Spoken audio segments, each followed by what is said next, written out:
है, इतना प्रेजेंट दे। Hello everyone, परम आईएएस की यूट्यूब चैनल पे आप सभी का स्वागत है। आज हम लोग जो लास्ट टेस्ट हुआ है संडे को 23 जून को, टेस्ट 7 का डिस्कशन करेंगे। टेस्ट 6 तक हम लोग कर चुके हैं, टेस्ट 7 का डिस्कशन करने वाले हैं। जिन लोगों ने भी फुल लेंथ टेस्ट दिया है टेस्ट नंबर 7, वो इसको मिला लेंगे, इसे मैच कर लेंगे। वो उसके लिए बहुत ज़रूरी है कि वो इस वीडियो को बहुत अच्छे से देखें, एक्सप्लेनेशन को, और उसी अकॉर्डिंग अगर हो सके तो नोट डाउन भी कर ले जो भी इंपॉर्टेंट चीज़ें हैं। यहाँ पे आपको स्क्रीन पे दिख रहा होगा जो पहला क्वेश्चन है, कंसीडर द फॉलोइंग पेयर्स। यहाँ पे जो है मिलिट्री एक्सरसाइज से क्वेश्चन है, जो सैन्य अभ्यास है उससे दिया हुआ है। मैच करना है आपको कि कौन सा नेवल एक्सरसाइज किस कंट्री से रिलेटेड है, ठीक है ना। तो यहाँ पे अगर आप देखेंगे जो पहला है कोंकण। कोंकण जो है इंडिया और यूनाइटेड किंगडम के बीच किया जाता है, बिल्कुल सही है ये। नसीम अल बहर, ठीक है ना, ये इंडिया एंड ओमान के बीच किया जाता है मिलिट्री एक्सरसाइज, नेवल एक्सरसाइज। अगला है जायद अल तलवार, ठीक है, ये इंडिया और यूनाइटेड अरब अमीरात यूएई के बीच किया जाता है। वरुण, ऑपरेशन वरुण आपको पता है इंडिया और फ्रांस के बीच किया जाता है। ये सारा जो दिया हुआ है चारों जो है सही मैच कर रहा है, तो ये आपका आंसर क्या हो जाएगा, ऑल 4 हो जाएगा। मतलब सब जो है आपके करेक्ट हैं, जो चारों नेवल एक्सरसाइज जो पेयरिंग है वो सब आपके करेक्ट हैं, इसमें से कोई भी जो है मिस मैच नहीं है। यहाँ पे आपने देखा होगा, एक्सप्लेनेशन में देख लेंगे, मिलिट्री एक्सरसाइज और उसके पार्टिसिपेंट नेशंस का नाम दिया हुआ है, आप इसको अच्छे से याद कर लेंगे।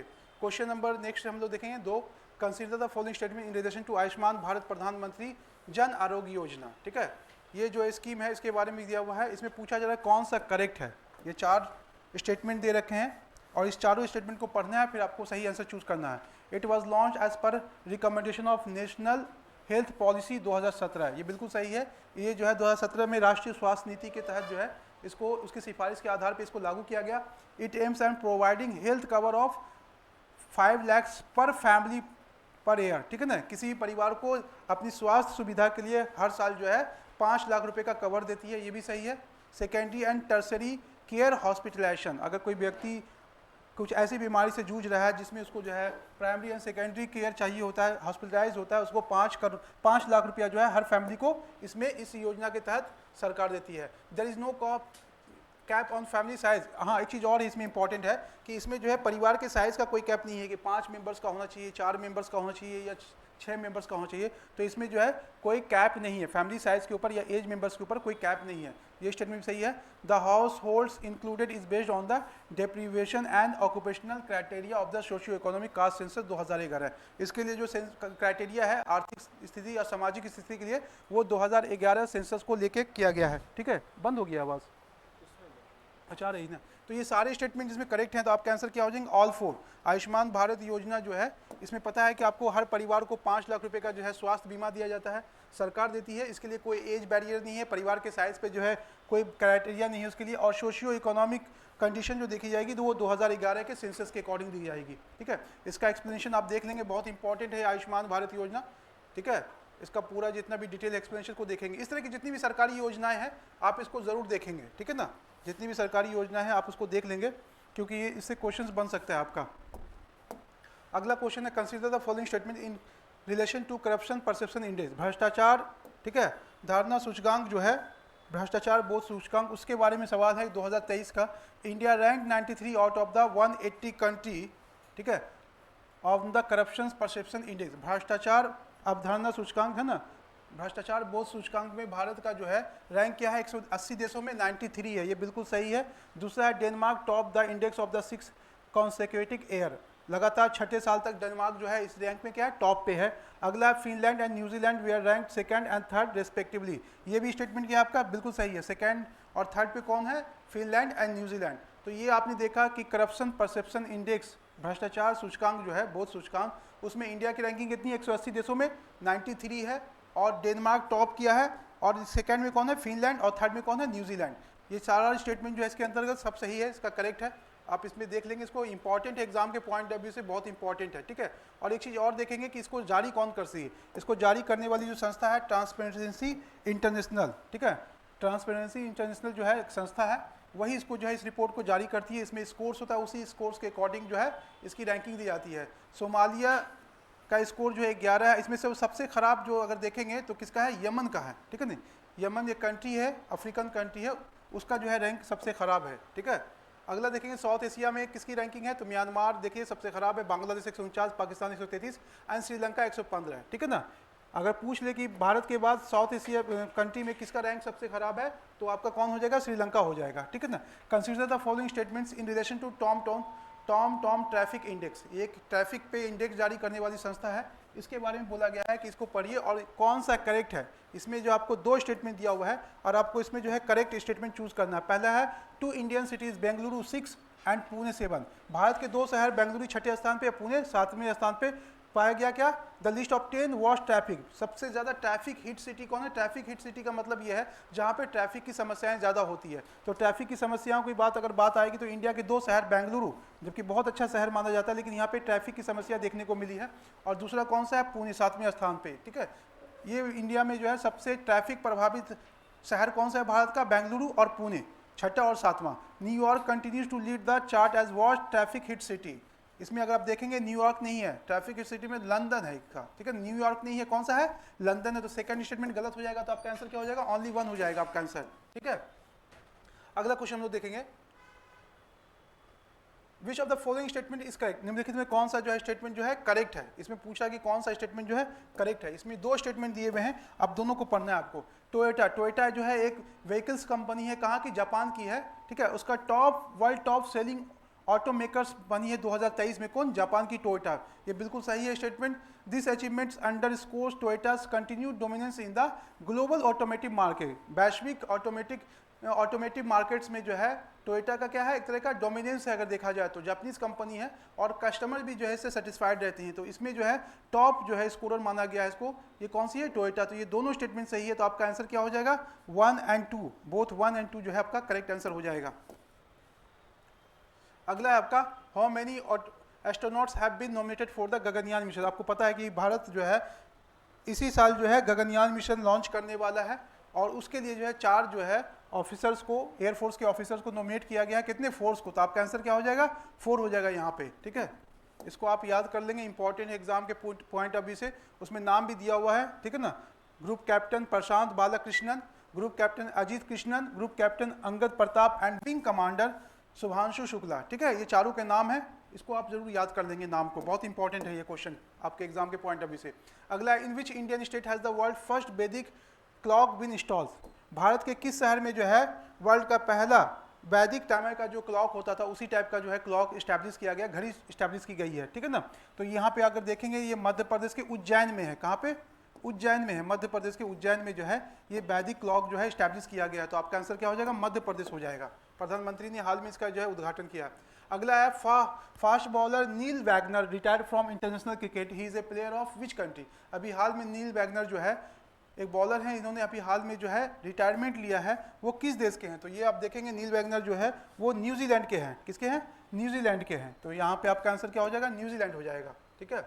यहाँ पे देखेंगे बॉलर हैं, ये फास्ट बॉलर हैं, यहाँ पे आप उसको देख सकते हैं एक्सप्लेनेशन को। अगला है, which player made the record of the fastest century in T20 international cricket history, अंतर्राष्ट्रीय क्रिकेट के इतिहास में सबसे तेज शतक लगाने वाला खिलाड़ी कौन सा है। तो यहाँ पे अगर आप देखेंगे कुशल मल्ला, जॉन निकोल लोफ्टी एसन, डेविड मिलर, रोहित शर्मा। तो ये जो है जॉन निकोल लोफ्टी मिलर, ये नामीबिया के प्लेयर हैं, इन्होंने सबसे फास्टेस्ट सेंचुरी लगाया है 33 बॉल पे, कितने 33 बॉल पे जो है शतक पूरा किया है। तो यहाँ पे आपका नामीबियन प्लेयर, ठीक है, जॉन निकोल लोफ्टी। इससे पहले कौन है, इससे पहले नेपाल के प्लेयर थे, ठीक है ना, कुशल मल्ला। इससे पहले जो है नेपाल के प्लेयर थे जिसका रिकॉर्ड इन्होंने तोड़ा है। Which is the longest cable stayed bridge in India, भारत में, ठीक है, केबल आधारित जो ब्रिज है, जो केबल पे टिका होता है, वो कौन सा है सबसे लॉन्गेस्ट। तो यहाँ पे आप देखेंगे अटल सेतु, सुदर्शन सेतु, हावड़ा सेतु या पंबन सेतु, है ना, पंबन सेतु। तो ये सुदर्शन सेतु जो गुजरात में है, ये वर्ल्ड का जो है कि लॉन्गेस्ट केबल स्टेट ब्रिज है इंडिया का, ठीक है। तो यहाँ पे आप इसको जो है गुजरात कर देंगे आंसर में, इसके एक्सप्लेनेशन को देख लेंगे आप, ठीक है। अगला क्वेश्चन देखेंगे, where is the global textile event Bharat Tex 224 being organised. अभी 2024 में टेक्सटाइल्स के लिए जो है ग्लोबल टेक्सटाइल समिट हुआ है, वो कहाँ हुआ, किस शहर में हुआ है। तो ये न्यू दिल्ली में हुआ है, प्रधानमंत्री ने इसका इनॉग्रेशन किया है, ठीक है ना। तो यहाँ पे इसका नाम क्या, भारत टेक्स 224, प्रधानमंत्री ने हाल ही में न्यू दिल्ली में इसका उद्घाटन किया है। तो यहाँ पे आपका आंसर क्या हो जाएगा, न्यू दिल्ली हो जाएगा आपका।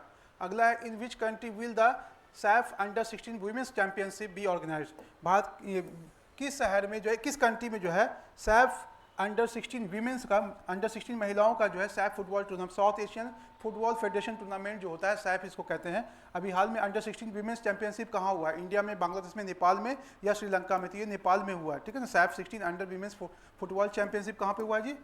नेपाल में हुआ है, ठीक है। यहाँ पे आप देख सकते हैं, आपको लिख भी रहा होगा, ठीक है।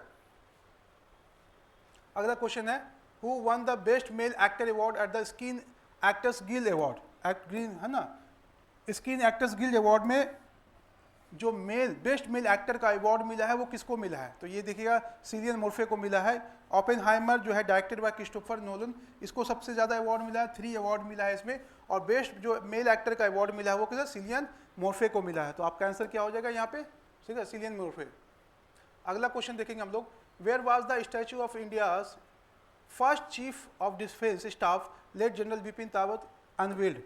अभी हाल में जो भारत के प्रथम, ठीक है, first chief of defence staff थे जनरल बिपिन रावत, उनकी हाल में जो है प्रतिमा स्थापित की गई है। वो कहाँ स्थापित की गई है? आपको शहर का नाम चूज करना है। तो यहाँ पे जो है देहरादून में, ठीक है ना, उत्तराखंड में जो देहरादून है उसके वहाँ पे इस्टेब्लिश किया गया है। और इसका उद्घाटन किसने किया है? हमारे डिफेंस मिनिस्टर जो है राजनाथ सिंह, उन्होंने भी हाल में जो है इसकी, ठीक है, इसका अनावरण किया है, इसको एनविल किया है, ठीक है।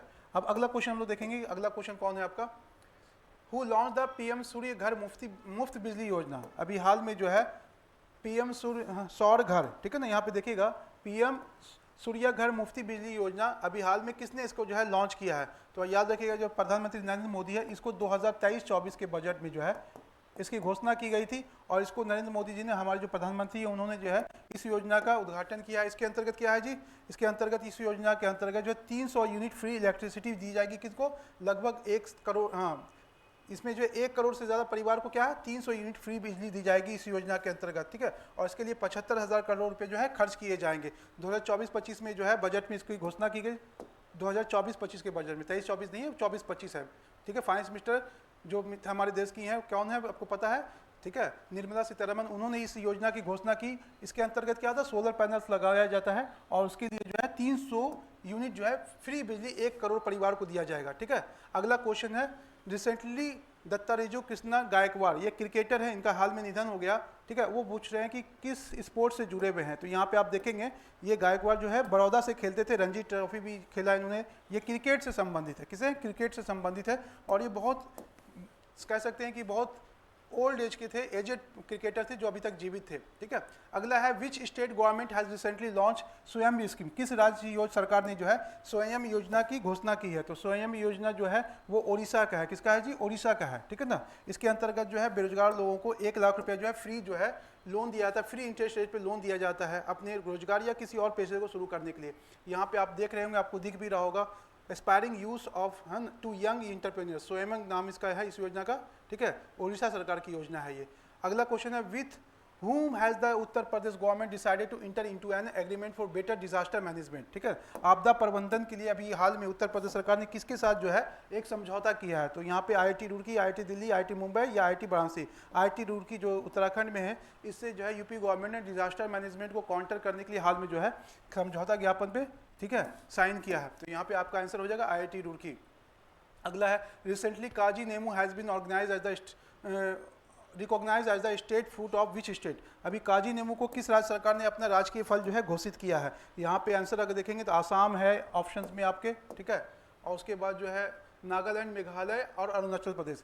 ये जो है असम है। कौन सी सरकार है? राज्य सरकार असम की सरकार ने जो है काजी नींबू को जो है अपना स्टेट फ्रूट डिक्लेयर किया है। ये एक तरह का क्या है? एक तरह का जो है नींबू है, ठीक है, नींबू की एक प्रजाति है जिसको जो है असम सरकार ने अपना राजकीय फल घोषित किया है, ठीक है। और ये जो है अगर आप देखेंगे इसके बारे में, स्टेट फ्रूट है असम का काजी नींबू, और इसको GI टैग भी मिल चुका है, ठीक है ना, GI टैग भी इसको प्राप्त हो चुका है। अगला क्वेश्चन है, what is the rank of India in the global intellectual property index? ठीक है ना, इसमें देखिए बौद्धिक संपदा सूचकांक में, बौद्धिक संपदा सूचकांक में भारत की रैंकिंग क्या है ना, intellectual global intellectual property right, वैश्विक बौद्धिक संपदा सूचकांक 2024 के अंतर्गत भारत की रैंकिंग क्या है? 42, 45, 44 या 46?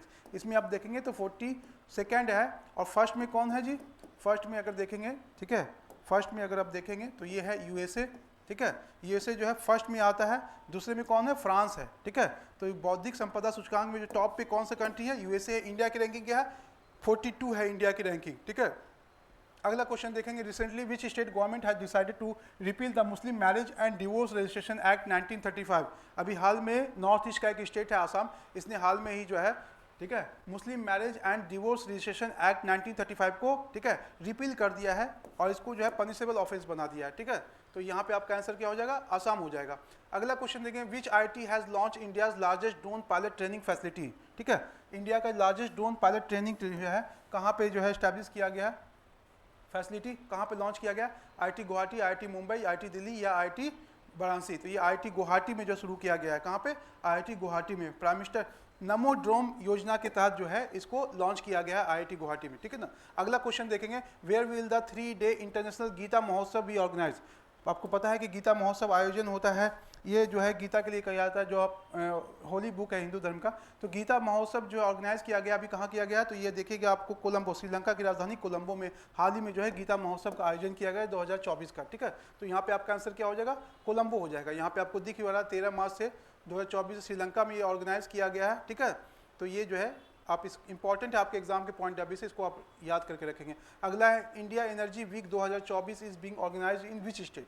ये किस स्टेट में जो है इसको ऑर्गेनाइज किया गया, कौन सा, एनर्जी वीक। एनर्जी वीक का जो आयोजन किया गया है वो गोवा में किया गया है। कहाँ पे किया गया है, गोवा में किया गया है। तो आपका आंसर क्या हो जाएगा, यहाँ पे प्रधानमंत्री नरेंद्र मोदी ने इसका इनॉग्रेशन किया, तो आपका आंसर क्या हो जाएगा, यहाँ पे गोवा हो जाएगा। ठीक है, अगला क्वेश्चन हम लोग देखेंगे, with whom has the Maharashtra government signed an agreement for the use of artificial intelligence in sector like health and education. ठीक है, अभी हाल में महाराष्ट्र सरकार ने ठीक है स्वास्थ्य क्षेत्र में और शिक्षा के क्षेत्र में आर्टिफिशियल इंटेलिजेंस के लिए ठीक है किसके साथ समझौता किया है, तो अभी हाल में महाराष्ट्र ने गूगल के साथ किया है। किसके साथ किया है, गूगल के साथ किया है। किसे, शिक्षा और स्वास्थ्य के क्षेत्र में। तो आपका आंसर क्या हो जाएगा, यहाँ पे आपका आंसर गूगल हो जाएगा। ठीक है, तो आप यहाँ पे अपना आंसर गूगल लगाएंगे। अगला क्वेश्चन हम लोग देखेंगे, which of the following statement is correct. इनमें से कौन सा स्टेटमेंट जो है करेक्ट है, इसमें पूछ रहा है कौन सा स्टेटमेंट जो है करेक्ट है। अब यहाँ पे देखेंगे, यहाँ पे जो है 2 स्टेटमेंट दे रखा है। ठीक है, दोनों स्टेटमेंट पढ़ेंगे हम लोग। Recently the Bihar government present 2.7 lakh crore budget making education is top priority was allocating over 22%। 24% किस पे खर्च किया जाएगा, एजुकेशन पे, है ना। तो यहाँ पे जो है अभी हाल में बिहार सरकार ने 2.7 लाख का जो है करोड़ का जो है बजट लॉन्च किया। बिल्कुल सही है आपका। द गवर्नमेंट वुड स्पेंड है ना 3,073.26 crore on several scholarship schemes also. ठीक है, तो इसमें दोनों स्टेटमेंट आपका क्या है, सही है। तो आपका आंसर क्या हो जाएगा, बोथ 1 और 2 दोनों आपका करेक्ट हो जाएगा। तो आपका आंसर क्या हो जाएगा, बोथ। अगला क्वेश्चन हम लोग देखेंगे, ये हो चुका है, which of the following statement is correct. यहाँ पे जो है 2 स्टेटमेंट दिया हुआ है। अब पूछ रहा है कि इसमें से दोनों में से कौन सा कथन जो है सही है। जो पहला स्टेटमेंट है, Bihar state disaster management authority has launch the noble initiative technological intervention of for safety of human lifes, Nitish. ठीक है, आपको पता है कि बिहार के सीएम भी नीतीश हैं, तो उसका नाम इस तरह से डिजाइन किया गया उस स्कीम का, उनके साथ भी जो स्कीम के साथ भी नीतीश वर्ड जुड़ गया है। ठीक है ना, नीतीश का फुल फॉर्म क्या हो सकता है, पूछ ले आपसे।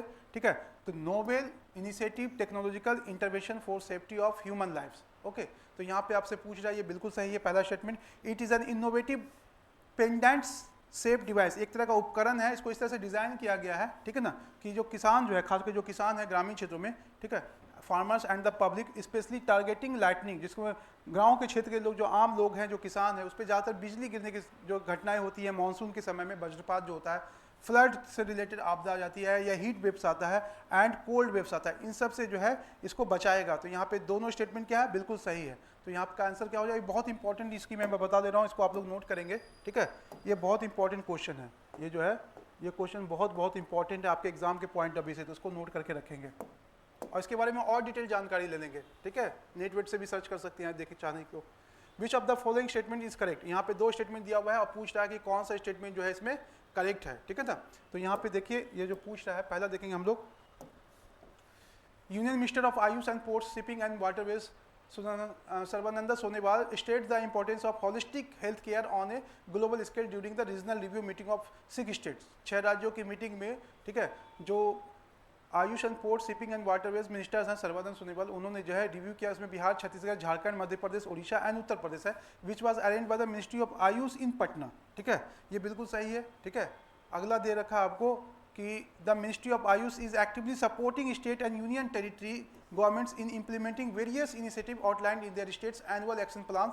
ठीक है, under the centrally sponsored schemes of the national Ayush mission.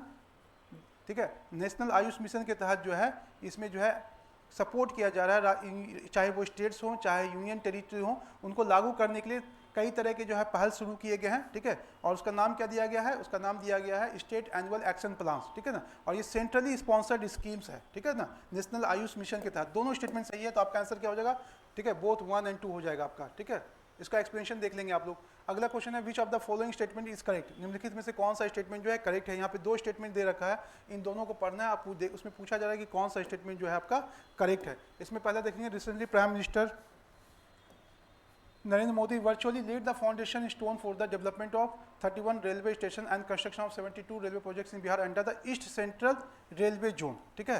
इसके तहत जो रखा है कितना 33 रेलवे, यहाँ पे क्या 33 या 31 नहीं है, ठीक है। तो ये स्टेटमेंट क्या हो जाएगा आपका, गलत हो जाएगा। दूसरा है the east central railway zone headquarter is at Hajipur, बिल्कुल सही है। वाज फॉर्म्ड ऑन 1 अक्टूबर 2002, ठीक है, 2002 में इसकी स्थापना की गई थी। तो ये दूसरा स्टेटमेंट सही है, क्योंकि इसमें 33 है रेलवे स्टेशन, तो ये पहला स्टेटमेंट गलत हो जाएगा क्योंकि यहाँ पे 31 रेलवे स्टेशन दे रखा है। तो यहाँ पे जो स्टेटमेंट आपका सही क्या होगा, ओनली 2 सही होगा आपका। अगला क्वेश्चन लोग देखेंगे, which of the following statement is correct, इनमें से कौन सा स्टेटमेंट जो है सही है, ठीक है ना। तो यहाँ पे 2 स्टेटमेंट दे रखा है, इसको पढ़ना है और सही आंसर चूज करना है आपको, ठीक है। यहाँ पे पहला जो है, recently department of economic affairs under the union ministry of finance has granted at approval to the state government is requested for the loan from the World Bank for the ambition of Bihar Integrated Resource Management Project। एक बिहार सरकार की एक project चल रही है जिसका नाम क्या है, Bihar integrated water resource management, है ना, प्रोजेक्ट। ये पूछ रहा है, ये सही है गलत है, ये बिल्कुल सही है। The VIWRMP aligned with the state government's ongoing initiative हर खेत तक सिंचाई पानी ऑन जल जीवन हरियाली अभियान would be implemented span of 4 years. यहाँ 4 ईयर्स नहीं है, क्या 6 साल, ठीक है। यहाँ पे 4 साल दे रखा है, ये 6 साल का स्कीम है। तो ये वाला स्टेटमेंट क्या हो जाएगा आपका, गलत हो जाएगा। तो सही कौन सा हो गया जी, ओनली 1 आपका करेक्ट हो गया। सेकेंड वाला जो है आपका वो इनकरेक्ट है, क्योंकि करेक्ट की बात हो रहा है तो आपका ये आंसर होगा। अगला क्वेश्चन देखेंगे हम लोग, यहाँ देखिए पूरा दिया हुआ है ना, 6 ईयर है, स्पैन ऑफ 6 ईयर, इसका एक्सप्लेनेशन देख लेंगे आप लोग, ठीक है। वहाँ पे 4 ईयर दे रखा था, इसको पूरा डिटेल में पढ़ लेंगे, क्या है स्कीम्स, क्या है इसमें, क्या क्या प्रावधान है। अगला क्वेश्चन देखेंगे, which of the following statement is are the regarding location of India, है ना, भारत की जो ज्योग्राफिकल पोजीशन है उससे रिलेटेड क्वेश्चन है, इसके बारे में हम लोग देखेंगे। 2 स्टेटमेंट दे रखा है, इसमें से कौन सही है कौन गलत है ये देखेंगे। India lies entirely in the eastern and northern hemisphere, बिल्कुल सही है, ठीक है ना। भारत जो है पूरी तरह से ईस्टर्न एंड उत्तरी एवं पूर्वी हेमिस्फीयर में स्थित है। India has the longest coast line on the Indian ocean, ये भी सही है, इंडिया का जो कोस्ट लाइन है वो लॉन्गेस्ट है इंडियन ओशियन में। दोनों स्टेटमेंट सही है आपका, तो आंसर क्या हो जाएगा, बोथ 1 और 2 हो जाएगा, ठीक है ना। आपको पता है कि भारत जो है India's vast country lying entirely in the northern hemisphere and the eastern hemisphere. The main land extended between the 8 से है ना 437 लॉन्गिट्यूड एंड 68 ठीक है। यहाँ पे आप इसका देख लेंगे। दूसरा देखेंगे, दूसरा स्टेटमेंट है कि इसका जो कोस्ट लाइन है इंडियन ओशियन में वो क्या है, लार्जेस्ट है, बाकी और कंट्री का इतना लंबा नहीं जितना इंडिया का। इसी के नाम पे इसका नाम इंडियन ओशियन भी पड़ा है, ठीक है ना। तो भारत का जो ज्योग्राफिकल पोजीशन है उसे एक सब क्वेश्चन है। अगला क्वेश्चन है, consider the following statement regarding the international boundary shared by India with its neighbour. Bharat का अंतर्राष्ट्रीय सीमा किन किन देशों के साथ साझा करता है, उससे एक क्वेश्चन बनाया गया है, उस पर हम लोग देखेंगे। India shares the longest boundary with Bangladesh, बिल्कुल सही है कि सबसे लंबा जो बाउंड्री है भारत का किसके साथ है, बांग्लादेश के साथ है, बिल्कुल सही है। 4 Indian state share the boundary with the Bangladesh, ये 4 नहीं है आपका, क्या है 5 कंट्री है। आप इसमें देखेंगे मिजोरम हो जाएगा आपका, है ना, मिजोरम हो गया, मेघालय,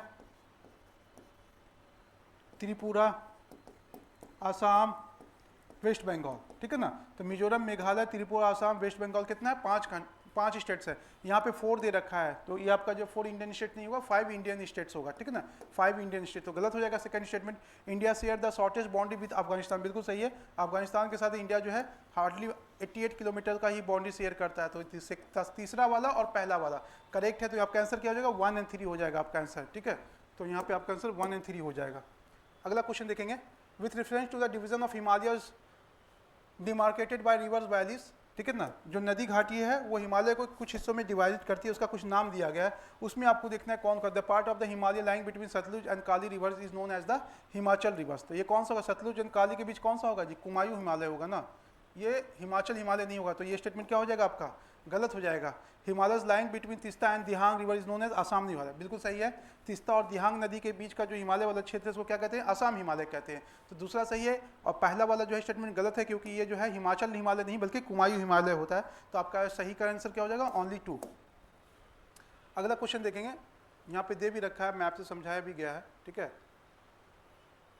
अगला है consider the following statement regarding the peninsular प्लेटू। जो दक्षिण का प्रायद्वीप है उसके बारे में पूछ रहा है कि कथनों को पढ़िए और सही आंसर चूज कीजिए, ठीक है ना। इसमें करेक्ट पूछ रहा है। पहला है the peninsular प्लेटू is composed of the rocks and part of the oldest land mass, बिल्कुल सही है कि ये प्राचीनतम जो है भूभाग है वर्ल्ड का। दूसरा है the Deccan traps of the plateau are composed of, ठीक है, मेटामॉर्फिक रॉक। मेटामॉर्फिक कायांतरित चट्टान इसको कहते हैं। कायांतरित चट्टान का नहीं बना है, बल्कि किस चट्टान का बना है? ये इग्नियस रॉक का बना है, आग्नेय चट्टान का बना है। तो दूसरा स्टेटमेंट क्या हो जाएगा आपका? गलत हो जाएगा। The plateau is known for black soil region form by the denomination of the Deccan. जो दक्कन का जो क्षेत्र है उसके अवक्षेपण के बाद जो है ये काली मिट्टी जो है, ठीक है, इस पे बनी है। तो यहाँ पे आपका आंसर क्या हो जाएगा? पहला और तीसरा, है ना, क्योंकि ब्लैक सॉइल रीजन है form by denudation of Deccan traps. तो ये तीसरा और पहला आपका सही है। तो आंसर क्या हो जाएगा यहाँ पे आपका? 1 और 3 हो जाएगा, ठीक है, क्योंकि ये जो मेटामॉर्फिक चट्टान नहीं है बल्कि इग्नियस रॉक्स है, दक्कन वाला पेनिनसुलर जो इंडिया है। अगला क्वेश्चन हम लोग देखेंगे, इसमें दे भी रखा होगा, समझाया भी होगा, देखिए ना, प्लेटू वाला जो रीजन है दक्कन वाला, ठीक है, ये किस चट्टान का बना हुआ? इग्नियस रॉक का बना हुआ है, मेटामॉर्फिक का नहीं बना हुआ है, ठीक है। अगला, इन the context of the climate of India consider the following statements. यहाँ पे जो है कुछ स्टेटमेंट दे रखा है और उसके बारे में पूछ रहा है कि इसको अध्ययन कीजिए, ठीक है ना। अगला आपका India's climate has characteristics of tropical as well as sub tropical climates, बिल्कुल सही है कि इंडिया का जो क्लाइमेट्स है ये यहाँ पे देखिएगा, जो ट्रॉपिकल है इसको उष्ण कटिबंधीय कहते हैं और इसको कहते हैं उपोष्ण कटिबंधीय, है ना। भारत का जो जलवायु है उपोष्ण कटिबंध और इसका क्या है? उष्ण कटिबंध, ट्रॉपिकल, है ना, और सब ट्रॉपिकल। तो भारत का जो जलवायु है ये दोनों से मिलकर बना है, ठीक है ना। Due to presence of Himalayas India experience less severe winter than central Asia, है ना। याद रखिएगा, जो सेंट्रल मध्य एशिया से जो ठंडी हवाएं आती, अगर हिमालय नहीं होता तो आप यहाँ पे लाइवलीहुड जो है, जो भी जीवन है, ठीक है ना, लाइफ है, वो आप नॉर्थ इंडिया में, कश्मीर या पंजाब वाले क्षेत्र में या नॉर्थ इंडिया में कल्पना नहीं कर सकते थे। तो उसको बचाने में कौन सा रोल प्ले करता है? हिमालय जो है एक चादर की तरह काम करता है, एक ब्लैंकेट की तरह काम करता है। अगला है the coastal areas of India have moderate temperatures than the interior places of India, ठीक है ना। जो तीसरा स्टेटमेंट आपको दे रखा है बिल्कुल सही है, द कोस्टल एरिया का जो टेम्परेचर है वो मॉडरेट होता है बनिस्पत अंदर वाले क्षेत्र के, ठीक है ना, क्योंकि वो कोस्ट में है ना। तो यहाँ पे तीनों स्टेटमेंट सही है, तो आपका आंसर क्या हो जाएगा? 1, 2 और 3 हो जाएगा। तो आप जो है यहाँ पे तीनों आंसर को चूज करेंगे। अगला क्वेश्चन है, consider the following statements about Coriolis force, ठीक है ना। कैरोलिस फोर्स के बारे में दिया हुआ है, कैरोलिस फोर्स के बारे में कि क्या होता है, ठीक है। ये एक तरह की हवा होती है, इसके डायरेक्शंस को इंडिकेट करता है। The Coriolis force is caused by the rotation of prithvi की रोटेशन की वजह से ये कैरोलिस फोर्स जो है उत्पन्न होता है, ठीक है। दूसरा है, it reflects the wind towards left in northern hemisphere west to right in the southern hemisphere. तो याद रखिएगा ये जो गलत स्टेटमेंट है, ठीक है, यहाँ पे जो रिफ्लेक्ट्स वाइंड टुवर्ड्स लेफ्ट नहीं है ना, नॉर्दर्न हेमिस्फीयर में लेफ्ट नहीं राइट, है ना, उत्तरी गोलार्ध में जो है राइट की तरफ रिफ्लेक्ट करता है और इसमें सॉर्दर्न हेमिस्फीयर की तरह करता है, लेफ्ट की तरह करता है। अब इसको क्लॉकवाइज या एंटी क्लॉकवाइज भी कह सकते हैं, है ना। अगर नॉर्दर्न हेमिस्फीयर में है तो ऐसे चलेगा और अगर सॉर्दर्न हेमिस्फीयर में है तो ऐसे चलेगा, एंटी क्लॉकवाइज चलेगा, ठीक है ना। तो यहाँ पे दूसरा वाला गलत दे रखा है, लेफ्ट की तरफ नहीं होता नॉर्दर्न में, राइट की तरफ होता है। और इसमें देखेंगे साउथ में क्या होगा? राइट की तरफ नहीं होगा, लेफ्ट की तरफ होगा। तो दूसरा स्टेटमेंट गलत हो जाएगा। तीसरा स्टेटमेंट है the movements of wind under Coriolis force is called, इसको फेरेस लॉ भी कहते हैं, ठीक है ना। कॉरियोलिस फोर्स जो है उसको फेरेस लॉ भी कहते हैं। तो आपका 1 और 3 सही है, तो आपका आंसर क्या हो जाएगा? 1 और 3 हो जाएगा इसमें सही आंसर। यहाँ पे देखिए समझाया भी गया इसको, है ना। क्लॉकवाइज है और ये एंटी क्लॉकवाइज है ना, नॉर्दर्न और सॉर्दर्न हेमिस्फीयर में विंड के डायरेक्शंस को दिखाया गया। अगला है आपका इन the context of El Nino, ठीक है ना। एल नीनो आपको पता है कि एल नीनो जो है एक धारा है, समुद्री धारा है, उसके बारे में पूछ रहा है कि एल नीनो क्या है? स्पेनिश वर्ड है जिसका मतलब होता है चाइल्ड, ठीक है। और ये बेसिकली जीसस क्राइस्ट के लिए ये टर्म यूज किया जाता है स्पेनिश भाषा में। तो El Nino is the warm ocean current along the, ठीक है, along the coast of Peru as a temporary replacement of the world Peruvian, ठीक है, करेंट, बिल्कुल सही है यहाँ पे, ओके। अगला दे रखा है कि El Nino means child which refers to baby Christ as the current flow in the Christmas, ये भी सही है। It presents increase the sea surface temperature, ये क्या करता है? Which leads to the strengthening और टुवर्ड्स, ये कमजोर करता है, ठीक है ना, ठीक है ना, ये वीक बनाता है ट्रेड विंड्स को, जबकि इसमें दिया रखा हुआ मजबूत बनाता है। तो ये तीसरा स्टेटमेंट गलत हो जाएगा। तो आंसर क्या हो जाएगा आपका? 1 और 2, ठीक है, कि ये जो एल नीनो है वो क्या करता है? जो ट्रेड विंड है उसको कमजोर करता है, मजबूत नहीं करता, लेकिन इसमें मजबूत दे रखा था। विच ऑफ द, अगला क्वेश्चन देखें, which of the following places are likely to receive rainfall in the month of June. यहाँ पे कुछ शहर का नाम दे रखा है, पूछ रहा है कि जून में कौन से शहरों में जो है मानसून या वाटरफॉल की संभावना है। ठीक है, मानसून नहीं, वाटर की बारिश की संभावना। हैदराबाद, मुंबई, भुवनेश्वर, लखनऊ, पटना, इन जो सारे शहर हैं इनमें से जो है सब में जो है बारिश की संभावना मिलती है। किस महीने में? जून के महीने में। तो आपका आंसर क्या हो जाएगा? आपका आंसर जो है ऑल ऑफ दी अबव हो जाएगा। ठीक है, 1, 2, 3, 4 एंड 5 आ जाएगा। अगला क्वेश्चन देखेंगे, विद रेफरेंस टू लू कंसीडर द फॉलोइंग स्टेटमेंट। लू आपको पता है कि नॉर्थ इंडिया में गर्म हवा को गर्मी के मौसम में जो चलती है उसको लू बोलते हैं स्थानीय भाषा में, लोकल में। ठीक है ना, तो इसमें दिया रखा है, इसमें पूछ रहा है आपसे कि कौन सा जो है करेक्ट है। ठीक है, तो यहाँ पे अगर आप देखेंगे कि पहला है these are gusty and hot winds, है ना, कैरिंग मॉइस्चर। याद रखिएगा जो लू में मॉइस्चर नहीं होता है, ये ड्राई होता है, यहाँ पे मॉइस्चर दे रखा है, तो ये पहले ही ऐसे ही गलत हो गया। दूसरा स्टेटमेंट है these winds however not fatal, ये फैटल होता है, ये जानलेवा भी हो सकता है ना, लिखा हुआ है नॉट फैटल, ये फैटल है भाई, बहुत खतरनाक होता है लू। ठीक है, जिनको लगी उनको पता है, बहुत से लोगों की जो है ओल्ड एज के लोगों की तो जान चली जाती है, बच्चों की जान चली जाती है बहुत तेज अगर लू पड़ती है तो। ये भी गलत हो गया आपका। अब इसमें से पूछ रहा है कि कौन सा स्टेटमेंट गलत है, दोनों स्टेटमेंट गलत है, तो सही कोई नहीं है, तो क्या हो जाएगा आपका? नन ऑफ दी अबव, मतलब ऑल आर इनकरेक्ट, सभी गलत स्टेटमेंट है। ठीक है, यहाँ पे दे भी रखा है स्थानीय भाषा में सब कुछ विंड्स के नाम दिए हुए हैं, मैंगो शावर, ब्लोसम साबर, नॉर्वेस्टर्स, लू, ये बहुत इंपॉर्टेंट है, बीपीएससी में पूछा जाता है, आप इसको जो है याद कर लेंगे, पूरा डिटेल में एक्सप्लेनेशन दे रखा हुआ। अगला है consider the following statement regarding tropical cyclone of bay of Bengal. उसने कटिबंधीय चक्रवात जो बंगाल की खाड़ी में उत्पन्न होता है उसके बारे में पूछा है कि निम्नलिखित कथनों का अध्ययन कीजिए और सही आंसर कीजिए। तो यहाँ पे देखिएगा, यहाँ पे जो आंसर आपका दे रखा है, low pressure depression originating from Andaman sea exist in formation of the cyclones. ये कह रहा है कि अंडमान निकोबार वाले क्षेत्र में जो निम्न दाब उत्पन्न होता है वो ही जो है ट्रॉपिकल साइक्लोन के लिए जिम्मेदार है। बिल्कुल सही है। This tropical cyclone are associated with the post monsoon season, monsoon के बाद ये जो है उत्पन्न होता है, ये भी सही है। This cyclone move from east to west, hence causing heavy and widespread rain in the eastern coast of India, ये भी सही है। ये सारा स्टेटमेंट आपका 1, 2 एंड 3 सब सही है, यहाँ पे ऑल आर करेक्ट। तो आपका आंसर क्या हो जाएगा? 1, 2 एंड 3 सारे जो है करेक्ट स्टेटमेंट हैं यहाँ पे। अगला क्वेश्चन देखेंगे, consider the following statement regarding the literacy in India. भारत में साक्षरता के बारे में पूछ रहा है कि निम्नलिखित कथनों का अध्ययन कीजिए और सही आंसर चूज कीजिए। पहला, अकॉर्डिंग टू द सेंसस 2011 के जनगणना के अनुसार 7 साल या उससे अभव उम्र के जितने भी लोग हैं जो किसी भी भाषा में, चाहे वो उनकी कोई भी मदर टंग हो, उसमें अगर लिख सकते हैं या पढ़ सकते हैं, वो क्या होगा? ठीक है, वो साक्षर लोग कहलाएंगे। The literacy rate of female is lower than the average literacy rate of the country, बिल्कुल सही है। जो फीमेल का लिटरेसी रेट है यहाँ पे अगर देखेंगे 64% है, और इंडिया का अगर ओवरऑल देखेंगे तो 73% है, नेशनल एवरेज जो है। तो एवरेज से फीमेल का कम ही है ना, ये तो लेस है, तो यहाँ पे ये स्टेटमेंट भी बिल्कुल सही है आपका। ठीक है, ये नेशनल लिटरेसी रेट है और ये फीमेल लिटरेसी रेट है इंडिया का। तो फीमेल का 64 है, नेशनल का 73 है, तो कम ही है। तो यहाँ पे ये स्टेटमेंट जो आपका सही है, तो आपका आंसर क्या हो जाएगा? यहाँ पे बोथ 1 एंड 2 जो है आपका आंसर हो जाएगा। अगला स्टेटमेंट देखेंगे हम, क्वेश्चन देखेंगे, which of the following biosphere reserve is not included in the UNESCO world network of biosphere reserve. इनमें से कौन सा जो है, ठीक है, UNESCO world network of biosphere, इसको कहते हैं बायोस्फीयर, है ना, BAP है ना, world network of biosphere reserve. ठीक है, तो यहाँ पे अगर आप देखेंगे कौन कौन सा है, पहला आपका पन्ना बायोस्फीयर रिजर्व, पंचमढ़ी भी है, कंचनजंगा भी है, ये वाला नहीं है। टोटल इंडिया से 12 जो है बायोस्फीयर रिजर्व है, आपको उसको जो है याद करना पड़ेगा। ठीक है ना, आप यहाँ पे देखेंगे उसके नाम भी दे रखा होगा, ठीक है, एक्सप्लेनेशन में अगर होगा तो, ठीक है ना। यहाँ पे अगर आप देखेंगे मैन एंड बायो है ना, मैन एंड बायोस्फीयर MAB, ठीक है ना। यहाँ पे अगर देखेंगे टोटल कितना इंडिया में 12 जो है बायोस्फीयर रिजर्व इंडिया में, जिसको किसमें शामिल किया गया है? Internationally under the man and biosphere reserve programme. ठीक है ना, इसमें 12 इंडिया का नीलगिरी है, गल्फ ऑफ मन्नार है, सुंदरबन है, नंदा देवी, नौकरेक, पंचमढ़ी, सिमलीपाल, अशनाकचार, अमरकंटक, ग्रेट निकोबार, अगस्थ्यमला एंड कंचनजंगा और पन्ना, ये सब जो है कितनी हो गए? टोटल 12 जो है बायोस्फीयर रिजर्व में आते हैं। ठीक है, यूनेस्को वाले लिस्ट में world network of biosphere reserve. तो यहाँ पे जो है आपने देखा डिब्रूगढ़ वाला जो था वो इसमें इंक्लूडेड नहीं है। ठीक है ना, man and biosphere reserve programme, इसको MAB बोलते हैं, सॉरी MAB बोलते हैं, मैन एंड बायोस्फीयर रिजर्व। ये 1971 में योजना लॉन्च हुई थी। ठीक है, इसका जितना भी प्रोविजंस है उसको आप देख लेंगे अच्छे से। ठीक है, अगला देखेंगे हम लोग जो क्वेश्चन है विथ रेफरेंस टू पंचायत। अब पॉलिटी के क्वेश्चन स्टार्ट हो गए, आपको पॉलिटी के क्वेश्चन हम लोग देखेंगे। With reference to the panchayat consider the following meet. Panchayat जो है आजकल बहुत ज़्यादा वर्ड में आ रहा है ना, पंचायत वेब सीरीज के बाद तो लोग पंचायत में ज़्यादा इंटरेस्ट लेने लगे हैं।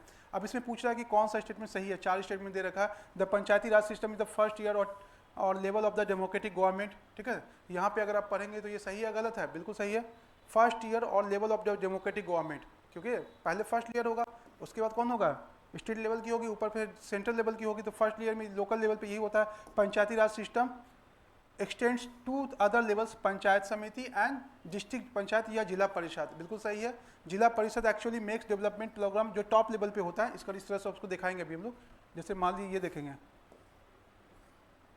नीचे वाला ग्राम पंचायत हो गए, पंचायत समिति हो गया ये, और ये कौन सा है? जिला परिषद। ग्राम पंचायत, पंचायत समिति और जिला परिषद, जेडपी, ठीक है ना।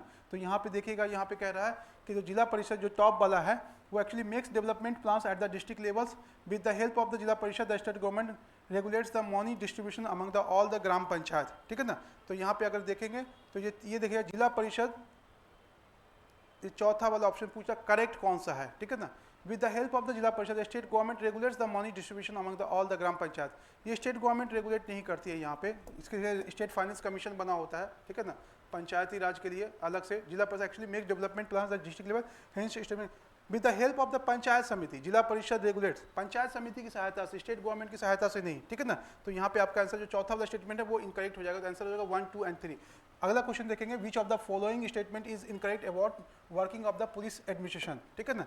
इसमें से जो है क्वेश्चन अगर आप देखेंगे, जो आपका अगला क्वेश्चन है कि इनकरेक्ट है, पुलिस के वर्किंग प्रशासन के बारे में कौन सा गलत है? Maintenance of law and order, बिल्कुल सही है आपका, ठीक है। यहाँ पे पहला क्या हो जाएगा आपका? मेंटेनेंस लॉ एंड ऑर्डर, विधि व्यवस्था को जो है ये मेंटेन करती है। मेंटेनेंस ऑफ पब्लिक सेफ्टी, लोगों की सुरक्षा और उसकी जो है protection of public and their properties, ये भी सही है, लोगों की जान माल की सुरक्षा करती है। इन्वेस्टिगेशन ऑफ केसेस और noting the FIR and testifying truthfully in the court, ये भी सही है कि ये जो है एफआईआर वगैरह दर्ज करती है, कोर्ट में उसको प्रेजेंट करती है, ठीक है ना। नन ऑफ दी अबव, यहाँ पे अगर आप देखेंगे इसमें से कोई भी गलत नहीं है, अब सब करेक्ट है। ये इनकरेक्ट की बात कर रहा है, ऑल आर करेक्ट। तो यहाँ पे आपका आंसर क्या हो जाएगा? नन ऑफ दी अबव, मतलब सारे स्टेटमेंट जो है गलत है, सॉरी सही है, ठीक है ना। यहाँ पे याद रखिए all statements are correct, none is incorrect, सारे स्टेटमेंट जो है क्या करेक्ट है। अगला क्वेश्चन देखेंगे, which of the following is incorrect about features of federalism, ठीक है ना। यहाँ पे अगर आप देखेंगे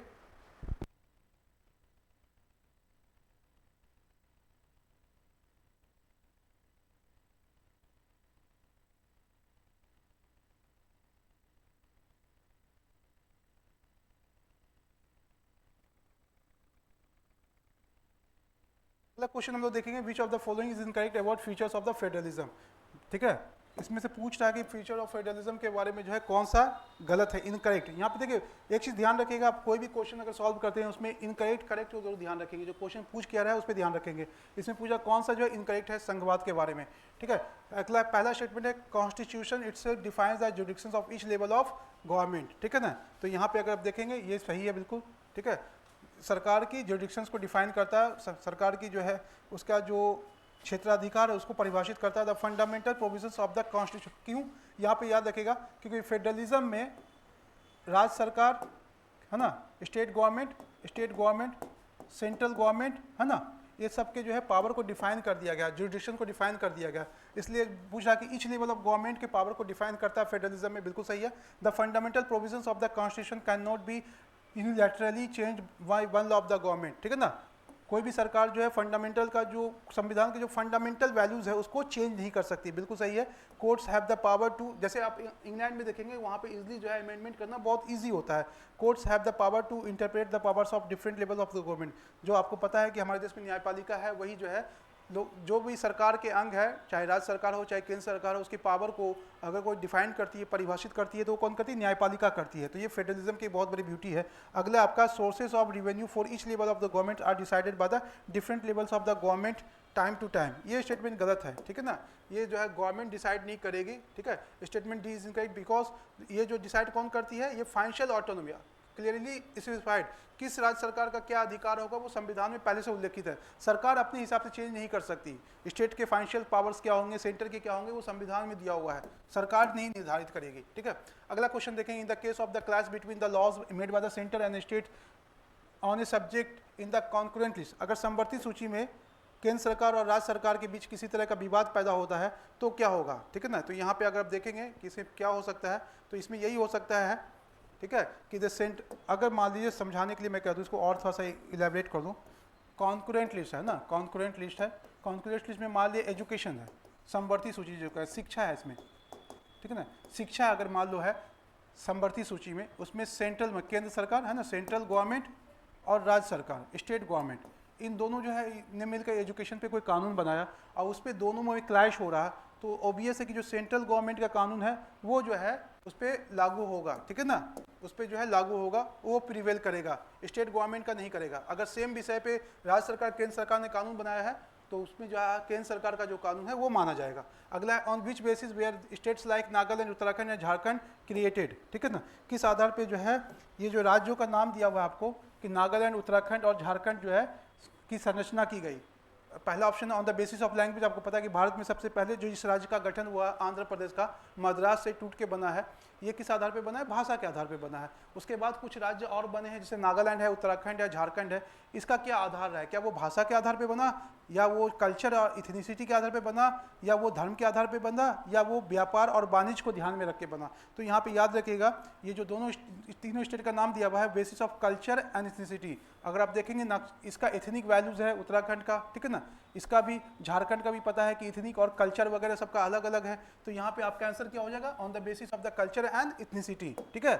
अब जो है कोई भी स्टेट भाषा के आधार पे भारत में गठित नहीं होता, जो होना था पहले हो गया। जैसे आपको पता है कि बॉम्बे से कट के गुजरात बना है ना, उसी तरह से आप देखेंगे मद्रास से कट के आंध्र प्रदेश बना है, ठीक है। ये सब भाषा के आधार पे उस समय बने हैं, लेकिन बाद में जो है आप कोई भी स्टेट जो है भाषा के आधार पे नहीं बनता, कल्चरल या ट्राइबल कोई स्टेट्स है उसके कल्चर और इथनिसिटी को मेंटेन करने के लिए उसका निर्माण किया जाता है। Consider the following statements about the decentralisation. कह रहा है कि विकेंद्रीकरण के बारे में निम्नलिखित कथनों का अध्ययन कीजिए। विकेंद्रीकरण पता है आपको, डिसेंट्रलाइजेशन का मतलब होता है, ठीक है, पावर का नीचे तक जो है लोकल लेवल पर जो है लोगों को देना, पावर का डिसेंट्रलाइज करना, कॉन्सेंट्रेट नहीं करना बल्कि लोगों तक बांटना पावर को, निचले तबके तक जो है पावर को ये करना। मान लीजिए यहाँ पे पावर है, ठीक है, ये सेंट्रलाइज पावर है, जब इसी पावर को छोड़ दिया जाता है नीचे लेवल पर दे दिया जाता है, लोकल लेवल पे ट्रांसफर कर दिया जाता है, उसी को कहते हैं डिसेंट्रलाइजेशन। और इसका बेस्ट एग्जांपल कौन है, पंचायती राज, है ना।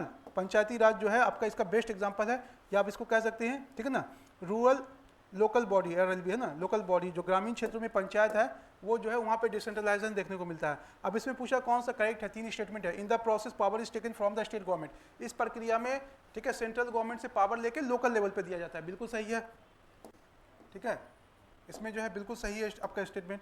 दूसरा आपका दे रखा है in this process power is taken away from the union government, बिल्कुल सही है, केंद्र सरकार से लेकर राज्य सरकार के लिए। Due to centralisation is possible for the people to direct participate in the decision making. विकेंद्रीकरण के कारण ही लोकल लेवल पे जो है लोकल लोगों की भागीदारी करने को सरकार में मौका मिलता है, ये भी सही है। तो यहाँ पे आपसे पूछ रहा है आपसे कि फॉलोइंग स्टेटमेंट एवॉल्व कंसिडर, पूछ रहा है कि कौन सा करेक्ट है, तो यहाँ पे अगर आप देखेंगे ऑल आर करेक्ट मिल जाएगा, 1, 2 and 3 all of the above, सब जो है सही है, इसमें कोई भी जो है इनकरेक्ट नहीं है। Which of the following is the statement suggest that it is not politics that gets caste ridden, it is the caste that gets politicise. यहाँ पे पूछ रहा है कि इसमें जो है कौन सा कथन जो इस बारे में सही है कि राजनीति का जो है जातिकरण नहीं होता, कि जातिकरण का राजनीति होता है। तो व्हेन द गवर्नमेंट, ठीक है, आप पूछ रहा है करेक्ट कौन सा है, इसमें करेक्ट पूछना है। When governments are form political parties take care that the representative of different castes find a place in it, ठीक है, ये इसके बारे में सत्य कथन नहीं है। पहला वाला जो स्टेटमेंट है ये इसका जो है सही स्टेटमेंट नहीं है। Each caste group incorporate neighbouring caste which were earlier excluded, जिसको निकाल दिया गया था उसको शामिल करने के लिए, बिल्कुल सही है। Various caste groups inter in A collision with the other caste, ये भी सही है, ठीक है ना। तो यहाँ पे देखिएगा 2 और 3 सही लग रहा है आपको। Political parties and candidates in election make appeal to the caste sentiments, ठीक है ना। तो यहाँ पे पूछ रहा है आपसे कि इस स्टेटमेंट के अकॉर्डिंग भी हमको देखना है। द स्टेटमेंट सही that it is not politics, यह राजनीति नहीं है, ठीक है, जो जाति को बढ़ावा देती है, बल्कि ये जाति है जो राजनीतिकरण को, राजनीति को प्रभावित करती है, उसके बारे में। तो ये वाला गलत हो जाएगा आपका आंसर। तो 2 और 3 सही है, इसका 2 और 3 कहाँ पे, यहाँ पे 2 और 3 आपका सही है सी में, तो आपका आंसर क्या हो जाएगा, सी हो जाएगा, ठीक है।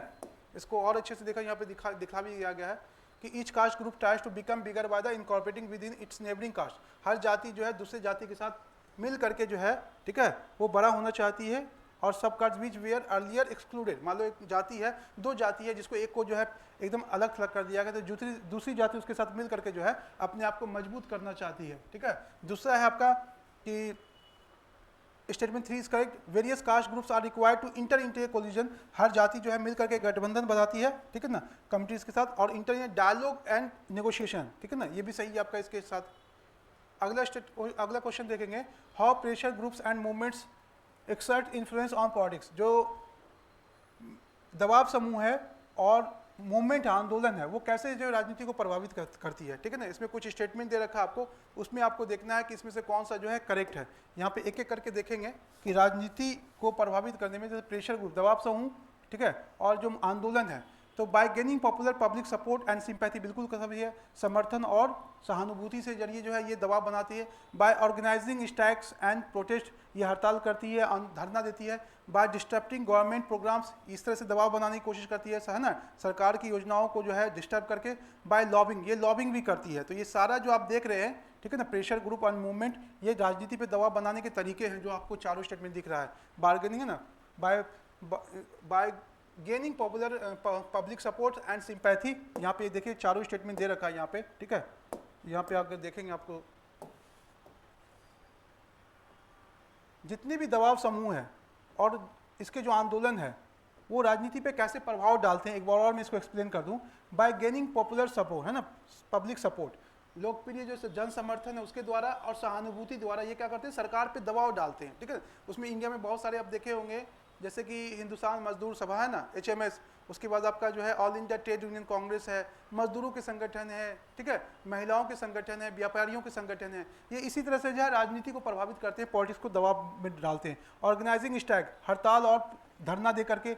डिस्टर्बिंग गवर्नमेंट प्रोग्राम, सरकारी कार्यक्रम को जो है प्रभावित करके। और बाय लॉबिंग, लॉबिंग करके जो है, ये चारों तरीके हैं जिसके द्वारा जो है राजनीति को प्रभावित किया जाता है। अगला क्वेश्चन देखेंगे, which of the following is incorrect about the democratic government, जो लोकतांत्रिक सरकार उसके बारे में कौन सा जो है इनकरेक्ट है। तो यहाँ पे अगर देखेंगे, यहाँ पे जो चारों स्टेटमेंट दिया रखा है उसमें जो लास्ट वाला है, democratic government is successful in providing a fair chance to everyone in elections. ये जरूरी नहीं है कि डेमोक्रेटिक प्रोविजंस में ये सारी चीज़ें दी जाए, ठीक है। बहुत सारे डेमोक्रेटिक गवर्नमेंट जो है चुनाव जो है निष्पक्ष तरीके से नहीं होता, तो ये, और बहुत से लोगों को भागीदारी करने का मौका नहीं मिलता, ठीक है। तो ये कोई कंपलसरी जो है बाध्यता नहीं है या गुण नहीं है उसका।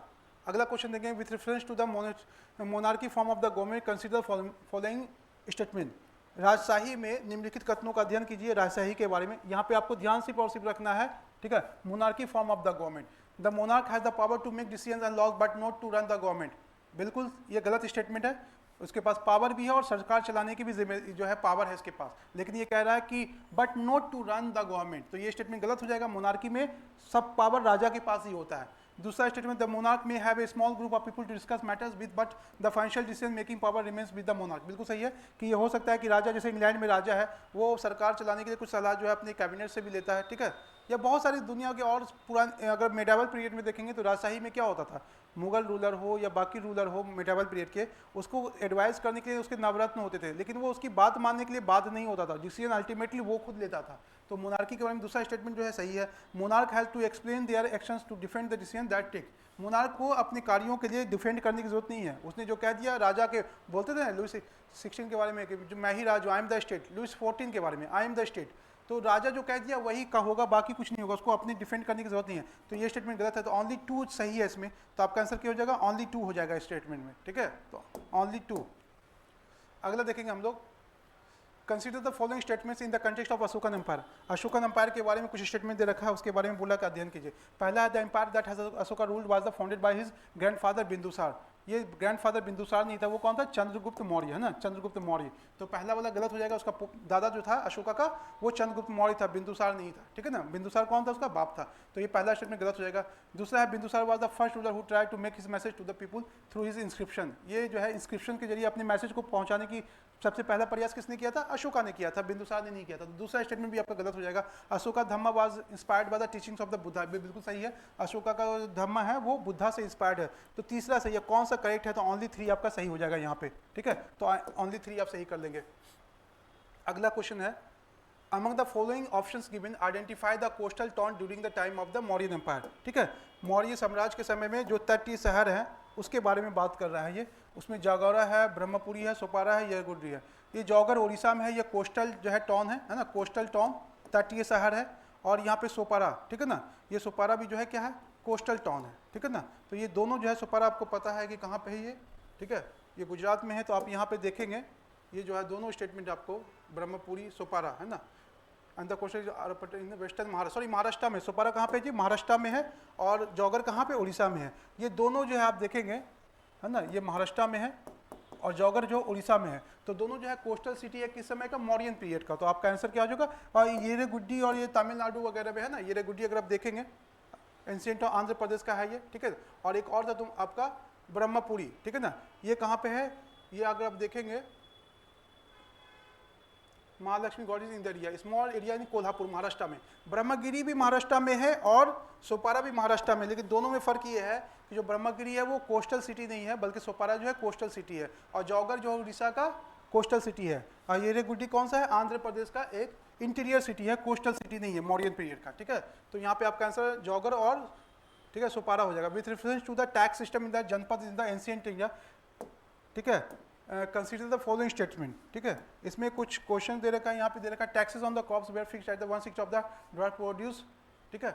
दूसरा crafts person were also suppose to pay tax in the form of labour, taxes were also need to be paid goods that were bought and sold, which of the following statements are incorrect. यहाँ पे जो तीनों statement दे रखा है आपका गलत है, ठीक है, कि वो जो है 1/6 नहीं लेते थे, अपनी मर्जी से देते थे, ठीक है ना, और लेबर से जो है टैक्स के फॉर्म में उसे श्रम नहीं लिया जाता था जबरन, और paid in goods were bought and sold, ठीक है।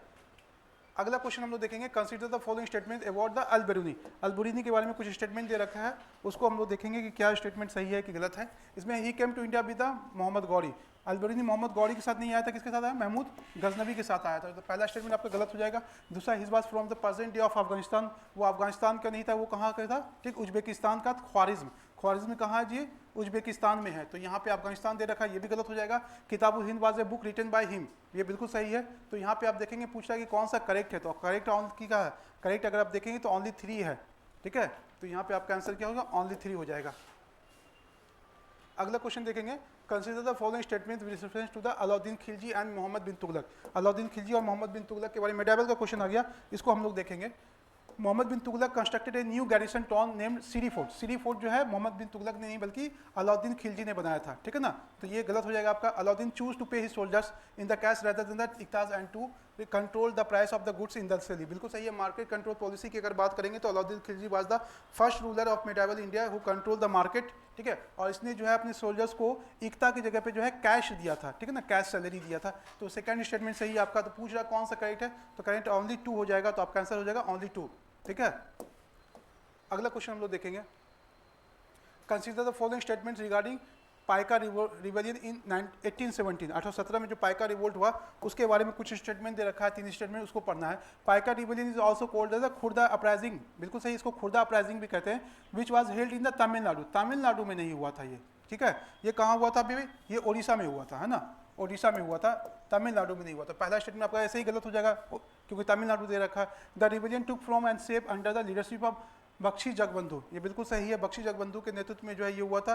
Paika were the landed militia who were involved in the performing policing function of the Gajapati, Orissa के जो गजपति रूलर थे उसके समय में ये पुलिस का काम करते थे, ये भी सही है आपका। तो आपका आंसर क्या हो जाएगा, 2 और 3, तो 2 और 3 आपका आंसर हो जाएगा, पहला गलत हो जाएगा आपका, ठीक है, तो आंसर 2 और 3 इसमें से करेक्ट हो जाएगा आपका। अगला है, which of the following were the reason for the conflict between British and the state of Mysore, Britishers और मैसूर के बीच में वॉर के बारे में दे रखा है, जो कॉन्फ्लिक्ट हुआ उसका रीजन क्या है, ठीक है ना। अब यहाँ पे देखेंगे the Tipu Sultan stop the exports of good through the ports of the his kingdom, है ना, यहाँ पे अगर देखें स्टॉप द एक्सपोर्ट, बिल्कुल ब्रिटिशर्स के जो है एक्सपोर्ट को रोक दिया गया। Local merchants were disallowed to trade with the British, बिल्कुल सही है। He had a close relationship with the Portuguese and modernise his army with the help, ठीक है ना। यहाँ पे आप देखिए पूछा कि कौन सा जो है करेक्ट है, करेक्ट की बात हो रहा था, वन ये जो है आपको पता है इसका क्लोज रिलेशनशिप मैसूर का किसके साथ था जी, फ्रांस के साथ था, पुर्तगीज के साथ नहीं था, किसके साथ था, फ्रांस के साथ था। तो तीसरा वाला स्टेटमेंट गलत हो जाएगा, फर्स्ट एंड 2 जो है आपका सही है, तो यहाँ पे आपका हो जाएगा 1 और 2। अगला क्वेश्चन देखेंगे, consider the following statement regarding the government of India act 1858, 1858 के जो गवर्नमेंट ऑफ इंडिया एक्ट उसके बारे में कुछ क्वेश्चन दे रखा है, उसके बारे में हम लोग देखेंगे।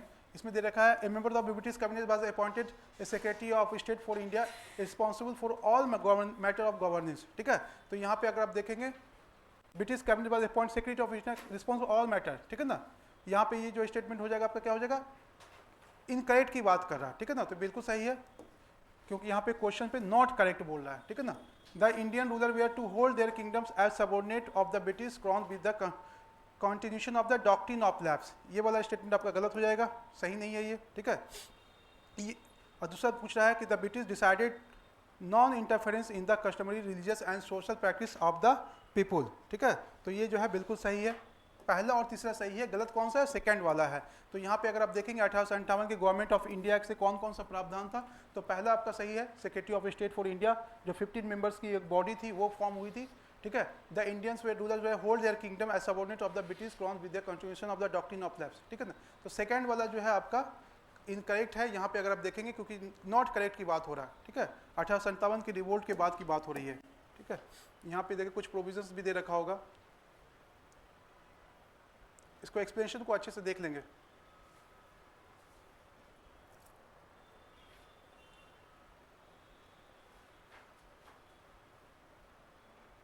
यहाँ पे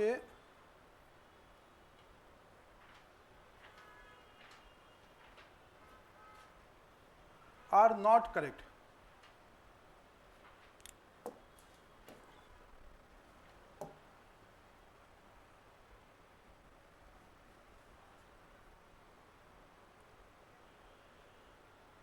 इसमें कुछ गड़बड़ लग रहा है मेरे को इसके एक्सप्लेनेशन में, आर नॉट करेक्ट।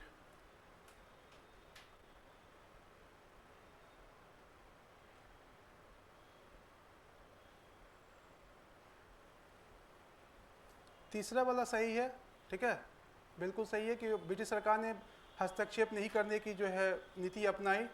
दूसरा है 15 members the Indian rulers were to hold their kingdom as subordinates of the British crown with the continuation of the doctrine of lapse, ये भी परमिशन दी थी। 1 और 3 आर करेक्ट। सेकेंड वाला जो है, इस क्वेश्चन को देखेंगे, इसमें मुझे कुछ डॉट लग रहा है इसके एक्सप्लेनेशन में, इसको बाद में देख लेंगे। अगला है consider the following statement regarding the idea of orientalist during the British in India, ठीक है। यहाँ पे आपको पता है ये एजुकेशन से रिलेटेड है कि ब्रिटिश पीरियड में एजुकेशन को लेकर दो धारा था, एक चाहता था कि इंग्लिश में एजुकेशन दिया जाए, दूसरा चाहता था कि वर्नाकुलर लैंग्वेज भी दिया, उसी से रिलेटेड क्वेश्चन है। इसमें पूछा है कौन सा करेक्ट है, तो orientalist have believe that the study of ancient India text and literature और to be basis on the British rule in India, ठीक है ना, बिल्कुल सही है। James Mill, Henry Coleridge and Warren Hastings, है ना, are the followers of the orientalist. इसमें अगर आप देखेंगे, ठीक है, जेम्स मिल इसमें नहीं आता है, बाकी हेनरी हॉलब्रुक और वॉरेन हेस्टिंग्स आते हैं, वो orientalist. Asiatic Society of Bengal, Hindu College of Banaras and the Kolkata Madrasas were established by the orientalist, ठीक है ना, ये बिल्कुल सही है। यहाँ पे 2-3 चीज़ें पूछा कौन सा करेक्ट है, तो यहाँ पे 1 और 3 सही है। यहाँ पे सेकंड वाला, चूंकि जेम्स मिल जो है ये ओरिएंटलिज्म को सपोर्ट नहीं करता था, ये एंग्लिश था, ये ब्रिटिशर्स जो थे इंग्लिश लैंग्वेज को सपोर्ट करता था, तो सेकंड स्टेटमेंट आपका गलत हो जाएगा। सही कौन सा हो जाएगा, 1 और 3 यहाँ पे सही हो जाएगा आपका। अगला क्वेश्चन देखेंगे, consider the following statement regarding the socio religious reforms movement. सामाजिक धार्मिक सुधार आंदोलन के बारे में कुछ क्वेश्चन दे रखा है और इसको आपको चूज करना है कि सही कौन सा है। इसमें जो पहला कोई स्टेटमेंट है, the members of the Prarthana Samaj would violate caste taboos on food and touch to get rid of the hold of the caste prejudice. जो जाति व्यवस्था थी उसको समाप्त करने के लिए प्रार्थना समाज ने जो है खाना वगैरह साथ में करते थे, ठीक है, सामूहिक सार्वजनिक समारोह में भाग लेते थे, तो ये स्टेटमेंट सही है आपका। द सिंह सभा, ठीक है, the Singh Sabha sought to rid Sikhism of superstition. तो सिख धर्म में जो भी जाति व्यवस्था आ गई थी उसके अंदर जो छुआछूत आ गया था उसको खत्म करने के लिए सिंह सभा ने जो है आंदोलन चलाया। द ब्राह्मण समाज प्रोहिबिटेड ऑल फॉर्म्स ऑफ आइडल्ट्री। मूर्ति पूजा का, हर तरह की मूर्ति पूजा का जो बहिष्कार करने वाला, चाहे वो बलि प्रथा हो, उसको समाप्त करने में उपनिषद को ये लोग इंपॉर्टेंस देते थे। कौन, ये ब्रह्म समाज के लोग थे। तीसरा स्टेटमेंट भी सही है, तो 1, 2 और 3 ये तीनों स्टेटमेंट आपका क्या है, इसमें तीनों स्टेटमेंट आपका सही है इसमें, ठीक है। तो यहाँ पे आपका जो है आंसर क्या हो जाएगा, ऑल आर करेक्ट हो जाएगा यहाँ पे आंसर आपका, ठीक है। अगला क्वेश्चन हम लोग देखेंगे, हेलो, अगला क्वेश्चन है with reference to the Ilbert bill which of the following statement is correct. Ilbert bill विवाद आपको पता है कि कब हुआ था, ये 1883 में हुआ था, 1883 में, ठीक है। अब इसमें पूछ रहा है कि कौन सा जो है इसके बारे में करेक्ट है। यहाँ पे स्टेटमेंट दे रखा है कि opposition to Ilbert bill by leaders force the government to withdraw the bill. Opposition Indian leaders ने नहीं किया था कि बल्कि ब्रिटिशर्स ने किया था, तो ये गलत हो जाएगा आपका। The bill provided that the trial of the, पहले जान ली कि इल्बर्ट बिल है क्या। इल्बर्ट बिल में जो है लॉर्ड रिपन के समय लाया गया था, इसके द्वारा जो भारतीय जज थे उनको ये अधिकार दिया गया था कि वो ब्रिटिशर्स के केस को भी, मुकदमे की भी सुनवाई कर सकते हैं। तो तो यहाँ पे जो है इसके विरोध में जो है ब्रिटिशर्स लीडर्स ने जो है या ब्रिटिशर्स जो ऑफिसर्स थे इंडिया में उसने विरोध किया था, जिसके बाद इसको विड्रॉ करना पड़ा। The bill provided that the trial of British और European powers will not be held by the Indian जजेस, ठीक है ना, इंडियन जजेस कर पाएंगे ये प्रावधान था, बल्कि ये नहीं था कि इंडियन नहीं करेंगे, तो ये स्टेटमेंट भी गलत हो जाएगा। It had provisions of unequal treatment to the Indian जजेस when the comparison with the British, इसमें जो है भारतीय जजेस को बराबरी का अधिकार दिया गया ब्रिटिशर्स जज के बराबर, कि आप भी जो है ब्रिटिशर्स के मुकदमे की सुनवाई कर सकते हैं, तो ये स्टेटमेंट भी गलत हो गया। The events that unfolded around Ilbert bill highlighted the Ilbert bill से ये पता चलता है कि भारतीयों के साथ किस तरह से भेदभाव किया जाता था, किस तरह से रेशियल डिस्क्रिमिनेशन, ये जाति भेदभाव किया जाता था, उसका हमको उदाहरण कहाँ मिलता है, इल्बर्ट बिल मिलता है। तो आपका आंसर क्या हो जाएगा यहाँ पे, डी हो जाएगा यहाँ पे आपका answer.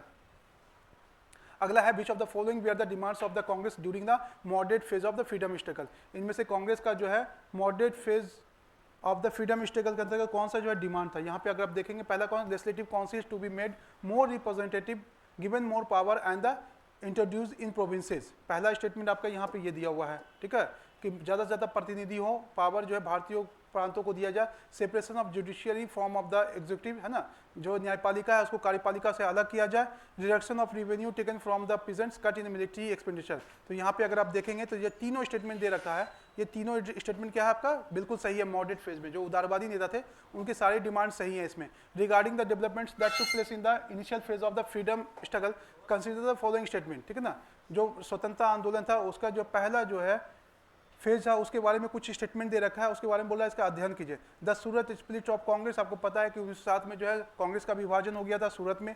Formation of the all India Muslim league, ये 1906 में जो है ऑल इंडिया मुस्लिम लीग की स्थापना होती है ढाका में, ठीक है। Some seats in the councils reserve for Muslims who would be elected by the Muslim voters, ये भी जो है आपको कब बना है, ये मॉडल मिंटो 1909 में। Newspaper Indian mirror was started, which of the following statement is the correct chronological sequence of the above events, उसमें जो ऊपर में कुछ घटनाओं का नाम दिया हुआ है, उसमें पूछ रहा है कि इसका जो है करेक्ट कौन सा होगा, तो ये डी वाला है 4213, है ना, 4213।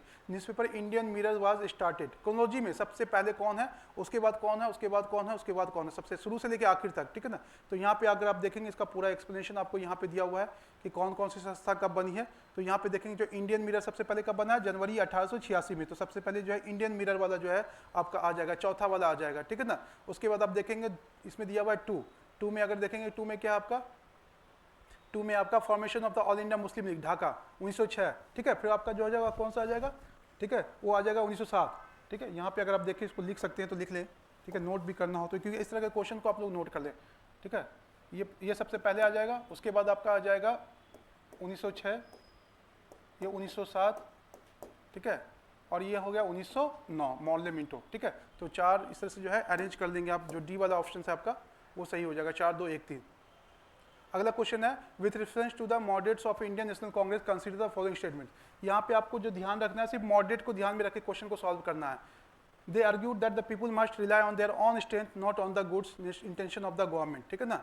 यहाँ पे आपसे पूछ रहा है कि पहला they argued the people on rely, ये उसका कोई ये नहीं था उस समय, ठीक है ना। जो मॉडरेट थे, उदारवादी थे, उन्होंने ऐसा कोई आर्गूमेंट नहीं दिया था। They felt that the British had respect for their ideas of the freedom and justice, उनको जो ब्रिटिशर्स पे बहुत ज़्यादा भरोसा था, वो मानते थे कि ये लोग न्याय को मानने वाले हैं, जस्टिस को मानने वाले हैं, उस पर इनका बहुत ज़्यादा जो है फेथ था, अकीदा था, और वो मानते थे कि जो भारतीयों की जो मांग है स्वतंत्रता की, वो उसको उस चीज़ को मानेंगे। बिल्कुल सही है। The moderate leaders wanted to develop public awareness about the unjust nature of the British rule, ये भी जो है स्टेटमेंट अगर आप देखेंगे बिल्कुल सही है कि वो मानते थे कि इसको जो है पब्लिक को पहले अवेयर करना पड़ेगा, क्योंकि इतनी बड़े आंदोलन खड़ा नहीं कर सकते अंग्रेजों के खिलाफ, ठीक है। सबसे पहले जनता को जागरूक करना बहुत ज़रूरी है, तो ये इसी के लिए वो लोग काम कर रहे थे। तो 2 और 3 सही आपका यहाँ पे करेक्ट है, 1 जो है आपका इसमें गलत है स्टेटमेंट। अगला है with reference to the Rowlatt Act Satyagraha consider the following statement, Rowlatt Act Satyagraha के बारे में कुछ कथन दिया रहा है, यहाँ पे 3 स्टेटमेंट दे रखा है, उसको पढ़ना है और आंसर सही चूज करना है। पहला, it was the first all India struggle against the British but confined to the cities only, बिल्कुल सही है, सिर्फ शहरों में इस आंदोलन को चलाया गया था रॉलेट सत्याग्रह को। Satyagraha Sabha was set up to launch the movement, बिल्कुल सही है, इसके लिए सत्याग्रह सभा का स्थापना की गई थी। देवेंद्रनाथ टैगोर ने अपनी जो है नाइटहुड की उपाधि जलियांवाला हत्याकांड के बाद जो है लौटा दी थी। देवेंद्रनाथ टैगोर नहीं है, रविंद्रनाथ टैगोर, है ना, रविंद्रनाथ टैगोर, इन्होंने शुरू की थी। तो ये तीसरा स्टेटमेंट गलत हो जाएगा, तो पूछा कौन सा करेक्ट है, तो 1 और 2 जो है आपका सही हो जाएगा।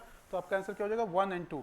देवेंद्रनाथ टैगोर नहीं थे, रविंद्रनाथ टैगोर थे जिन्होंने अपने जो है उपाधि लौटा दी थी। Consider the following statement regarding स्वदेशी मूवमेंट। स्वदेशी मूवमेंट के बारे में जो है यहाँ पे 4 कथन दिए हुए हैं, उन चारों कथन को पढ़ना है और उसमें से ये चूज करना है कि कौन सा जो है सही है। ठीक है, तो पहला जो कथन है आपका इसमें कि both moderates and the radicals took, इसमें जो है उदारवादी और चरमपंथी दोनों ने इसमें भाग लिया था इस आंदोलन में। पता है स्वदेशी मूवमेंट पार्टीशन ऑफ बंगाल जो हुआ था 1905 में, ठीक है, उसके विरोध में शुरू हुआ था। तो इनमें उदारवादी और ठीक है चरमपंथी दोनों ने भाग लिया था। The movement was also called as the Vande Mataram movement भी कहते हैं, क्योंकि इसका स्लोगन ही था Vande Mataram. Large public meetings and demonstration was organised and novel methods of mass protest, ये भी सही है। तो ठीक है, लास्ट वाला है डेवलप, इसका जो है स्टेटमेंट जो पूरा सेंटेंस गायब है इसका। ठीक है, तो यहाँ पे 1, 2 एंड 3 जो है आपका सही, all of the above statements are correct. ठीक है, अगला क्वेश्चन हम लोग देखेंगे, which of the following events took place during the non cooperation movement. ठीक है, असहयोग आंदोलन के दौरान जो है कौन सी जो घटना हुई थी। ठीक है, इसके बारे में देखिए आप, people link to their local governance with the movement, forest Satyagraha. ठीक है, ये बिल्कुल सही है, इस आंदोलन के दौरान जो ये सब चीज़ें की गई थी। ठीक है, घेराबंदी, वन सत्याग्रह, शराब की दुकानों पे धरना। Many lawyers give up their practice, बहुत सारे जो ऑफिसर इस समय जो भारतीय नेता थे उन्होंने जो है अपनी ठीक है प्रैक्टिस छोड़ दी थी बैरिस्टर की। तीसरा है boycott of the research was awarded as the serve at the platform for the movement. ठीक है, यहाँ पे जो तीसरा वाला है ये बायकॉट उसका अंग नहीं था, लेकिन पहला और दूसरा जो है ये आपका असहयोग आंदोलन का पार्ट था। ठीक है, इसके 2 तरह के प्रोग्राम थे। ठीक है, पॉजिटिव एंड निगेटिव। अगला क्वेश्चन हम लोग देखें, with reference to the Simon Commission. Simon Commission इस तरह के जो रेफरेंस दिया होगा ना, तो रेफरेंस के अंतर्गत हम लोग को सिर्फ उसी चीज़ों को ध्यान रख के क्वेश्चन को सॉल्व करना है।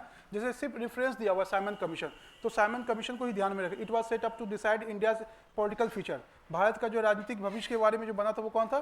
ठीक है, साइमन कमीशन बिल्कुल सही है। ठीक है, decide the India's political future, the commission had only 1 Indian representative, एक भी भारतीय प्रतिनिधि नहीं थे। दूसरा स्टेटमेंट गलत हो जाएगा, almost all political group decided to boycott the commission, बिल्कुल सही है कि सब ने, चाहे वो मुस्लिम लीग हो या बाकी संगठन हो, सब ने, कांग्रेस इंक्लूडिंग कांग्रेस, सब ने साइमन कमीशन का बहिष्कार किया। तो यहाँ पे जो आपका आंसर क्या हो जाएगा, 1 एंड 3 हो जाएगा आपका answer, 1 and 3।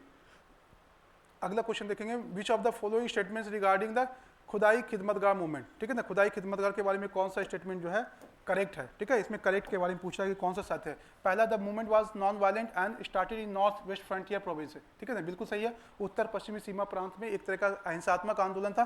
Khan Abdul Ghaffar Khan was launch the support of, है ना, was a stunt support of the ahimsa, अहिंसा को मानने वाले थे, गांधी जी के बहुत बड़े फॉलोअर थे। He was in favour of the partition to avoid the riots and violence, वो कभी भी जो है विभाजन के फेवर में नहीं थे। ठीक है, जिस समय पार्टीशन हो रहा था इंडिया का, उस समय उन्होंने कहा था, कांग्रेस को ब्लेम किया था और कहा था कि कांग्रेस ने जो है हमें भेड़ियों के सामने फेंक दिया है। तो ये स्टेटमेंट आपका गलत हो जाएगा। तो फर्स्ट एंड सेकेंड जो स्टेटमेंट आपका यहाँ पे करेक्ट है। अगला आपका, with reference to the cabinet mission of 1946, जो 1946 में जो कैबिनेट मिशन आई उसके बारे में आपको पढ़ना है और आंसर को चूज करना है कि कौन सा कथन सही है। It was a 3 member commission to examine the demand of separate Pakistan and suggest suitable political framework, बिल्कुल सही है। ये पाकिस्तान की मांग 3 सदस्य ये था, ठीक है, मिशन था, और इसमें अलग पाकिस्तान राज्य की मांग के लिए जो है यहाँ पे बात करने के लिए आया था। इस suggested united India with some autonomy to Muslim in majorities area, ये भी इसका जो है एक पार्ट है कि ये मानता था कि यूनाइटेड इंडिया हो और कुछ रीजन में जहाँ जहाँ मुस्लिमों की आबादी है उसके लिए जो वहाँ पे ऑटोनॉमी मिले। After the failure of the cabinet mission Congress declared A direct action, ये गलत है कि कांग्रेस ने कभी डायरेक्ट एक्शन नहीं बनाया था, ये मुस्लिम एक्शन हो, मुस्लिम लीग था, ये ऑल इंडिया AIML, ठीक है ना, ऑल इंडिया मुस्लिम लीग ने डायरेक्ट एक्शन किया था, कांग्रेस ने नहीं किया था। तो ये क्यों, क्योंकि वो जो है कैबिनेट मिशन के प्लान से खुश नहीं था। तो यहाँ पे आपका आंसर क्या हो जाएगा, तीसरा वाला गलत हो जाएगा, तो 1, 2 आपका सही आंसर हो जाएगा। अगला क्वेश्चन देखेंगे, consider the following statement with respect to the Indian textiles in European markets. ठीक है ना, यूरोपियन मार्केट्स में इंडियन टेक्सटाइल्स के बारे में जो क्वेश्चन है, यहाँ पे पहला जो क्वेश्चन आपका स्टेटमेंट दे रखा है वो स्टेटमेंट ये है कि 1720 में ब्रिटिश सरकार ने जो है एक कानून बनाया जिसको कैलिगो एक्ट कहते हैं। इसके अंतर्गत all types of Indian clothes नहीं, सिर्फ कॉटन को जो है बैन किया था, है ना, उसकी मांग ज़्यादा थी। तो यहाँ पे पहला स्टेटमेंट गलत होगा क्योंकि ऑल टाइप्स ले रखा है। आप इसको सॉल्व करना चाहें तो ऐसे भी कर सकते हैं कि जो ये भी एक्सट्रीम वर्ड्स है, जैसे नेवर, ऑलवेज, ऑल, इस तरह के एक्सट्रीम वर्ड्स होते हैं और इसके सही होने की संभावना जो है बहुत ही ज़्यादा कम होती है। तो अगर आपको नहीं आ रहा तो ऐसे भी इसको सॉल्व कर सकते हैं। The invention of the steam engine by Richard Arkwright in 1786 revolutionise the cotton textiles. ठीक है, 1746 में जो है इसने एक मशीन का इन्वेंशन किया टेक्सटाइल वेविंग के लिए, जिससे जो है कताई बहुत ईजी हो गई। तो यहाँ पे दूसरा वाला जो स्टेटमेंट है वो क्या आपका बिल्कुल करेक्ट है। तो आपका आंसर क्या हो जाएगा, 2 हो जाएगा ओनली। ठीक है, अगला क्वेश्चन देखेंगे, consider the following statement in the context of the Bengal province. Bengal province के बारे में कुछ क्वेश्चन, कुछ स्टेटमेंट दे रखा है, 3 स्टेटमेंट, उसको पढ़ना है और सही आंसर जो है आपको चूज करना है। इसमें जो पहला है, Warren Hastings was appointed governor general of province in 1764। Warren Hastings नहीं है, कौन है जी? रॉबर्ट क्लाइव है। तो ये पहला वाला क्या हो जाएगा आपका? गलत हो जाएगा स्टेटमेंट, ठीक है ना। एक मिनट, यहाँ पे इनकरेक्ट ही पूछ रहा है ना, इनकरेक्ट ही पूछ रहा है, तो पहला इनकरेक्ट है। दूसरा है Murshid Quli Khan transferred his capital from Murshidabad to Munger. Murshid Quli Khan ने नहीं, किसने किया था? मीर कासिम ने किया था ना, मीर कासिम ने किया था। तो यहाँ पे जो दूसरा स्टेटमेंट है आपका वो भी गलत है। Battle of Plassey was one of the result of the non payment of tax and duty by the workers of the British East India Company to nawab of Bengal. बिल्कुल सही है कि जो ब्रिटिश अधिकारी थे वो टैक्स चोरी कर रहे थे, नवाब को टैक्स नहीं देते थे, जिसकी वजह से जो है बाद में विवाद इतना बढ़ गया कि 1757 में बैटल ऑफ प्लासी हुई। तो यहाँ पे तीसरा स्टेटमेंट सही है, पहला दूसरा गलत है। पूछ रहा है कि गलत कौन सा है ना, इनकरेक्ट पूछ रहा है, तो 1 और 2 जो है आपका क्या हो जाएगा? गलत हो जाएगा यहाँ पे आपका आंसर। अगला क्वेश्चन देखेंगे, which of the following things were mentioned by S T. Colberg with respect to the India's contemporary situation in Bengal, ठीक है ना। इसमें से कौन सा जो है लिखा है? तो ये कंडीशन ऑफ टेनेंट्स के बारे में एस.टी. जो कोलबर्ग है वो, ठीक है, कंडीशन ऑफ टेनेंट्स के बारे में लिखा है, किराएदारों की स्थिति के बारे में जो है बुक लिखी है। अगला क्वेश्चन है, who among the following participated in the blue revolution during the colonial rule in India, ठीक है ना। ब्लू क्रांति में किस किस ने भाग लिया था, ठीक है ना। यहाँ पे अगर आप देखेंगे तो इसको इंडिगो कल्टीवेशन भी कहते हैं, इंडिगो रिवोल्ट भी कहते हैं, या ब्लू रिवॉल्यूशन भी कहते हैं। तो इसमें पीजेंट्स, विलेज हेडमैन, लोकल जमींदार सब ने भाग लिया था। तो आपका आंसर क्या हो जाएगा? 1, 2 और 3 हो जाएगा, या ऑल हो जाएगा आपका आंसर, ठीक है। अगला क्वेश्चन लिखेंगे हम लोग, देखेंगे who was the role of the what was the role of the Tatya Tope in 1857 mutiny. 1857 के रिवोल्ट में तात्या टोपी का रोल क्या? He was commander in chief of the army of नाना साहब, बिल्कुल सही है। ही help Begum Hazrat Mahal to capture Awadh, ठीक है, आप यहाँ पे देखेंगे ये भी सही है आपका। अगला है आपका, he was a brilliant fighter and master in the art of guerrilla warfare, ये भी आपका क्या है? ये दूसरा वाला स्टेटमेंट जो आपका गलत है यहाँ पे, ठीक है, कि यहाँ पे पूछ रहा है कि क्या रोल है।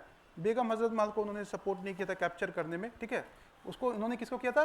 झांसी की रानी को किया था, ठीक है ना। तो ये दूसरा वाला स्टेटमेंट गलत हो जाएगा आपका, ये और ये जो है ब्रिलियंट फाइटर, ये तीनों सही हो जाएगा, ठीक है ना। बेगम झांसी की रानी का है, उसने उन्होंने सपोर्ट किया था ग्वालियर को कैप्चर करने में, ठीक है, तात्या टोपे ने। अगला स्टेटमेंट क्वेश्चन देखेंगे, with reference to the revolt of 1857 which of the following was were the social religious cause of the discontent against the British, ठीक है ना। 1857 की रिवोल्ट में सामाजिक आर्थिक कारण क्या क्या थे, उसमें हम लोग देखना है कि क्या क्या हो सकता है इसमें कारण, ठीक है। उसमें से पहला है opening of the western education to girls, महिलाओं के लिए शिक्षा का जो द्वार खोल दिया गया था भारत में, ये एक रीज़न है। Taxing to the lands belonging to the temples and mosque, मस्जिद और मंदिरों में जो है टैक्स लगा दिया गया, इससे पहले किसी ने जो है इस पर टैक्स नहीं लिया था, ठीक है ना। Rediscovery of India pass bye European scholars, ये रीज़न नहीं रहा। तो पहला और दूसरा जो है ये 1857 की रिवोल्ट में सोशियो रिलीजियस कॉज बना है। तो आपका आंसर क्या हो जाएगा? 1 और 2, तो आपका 1 और 2 जो है यहाँ पे करेक्ट आंसर हो जाएगा यहाँ पे। अगला क्वेश्चन देखेंगे, Mahatma Gandhi and Rabindranath Tagore were views differ from the respect of the education of masses during the colonial rule in the context which of the following statements are correct, ठीक है। यहाँ पे 2 स्टेटमेंट आपके दे रखे हैं, उन दोनों स्टेटमेंट को पढ़ना है और इसमें से जो है करेक्ट आंसर चूज करना है, ठीक है ना। यहाँ पे देखिए पहला स्टेटमेंट दे रखा होगा कि Rabindranath Tagore failed that the ideas of western education could modernise the Indian people but could not educate them, ठीक है ना। ये ऐसा नहीं था उनका, वो मानते थे कि मॉडर्न एजुकेशन जो है, वेस्टर्न एजुकेशन इंडियन पीपल को एजुकेट कर सकता है। तो पहला स्टेटमेंट जो है गलत है आपका। Gandhi ji wanted to combine goods and aspects of western education with the Indian tradition along with the importance of science and technology. Gandhi ji का ऐसा कोई व्यू नहीं था, ये रविन्द्रनाथ टैगोर का था। दोनों स्टेटमेंट गलत है, नीदर 1 नॉट 2, यहाँ पे दोनों जो है स्टेटमेंट आपका क्या है? गलत है। अगला क्वेश्चन हम लोग देखेंगे, consider the following state pairs regarding the different forms of the government started during the 19th century, ठीक है ना। यहाँ पे कुछ जो है ये भी मॉडर्न का ही क्वेश्चन है। यहाँ पे young Bengal movement demanded education for women, ठीक है ना।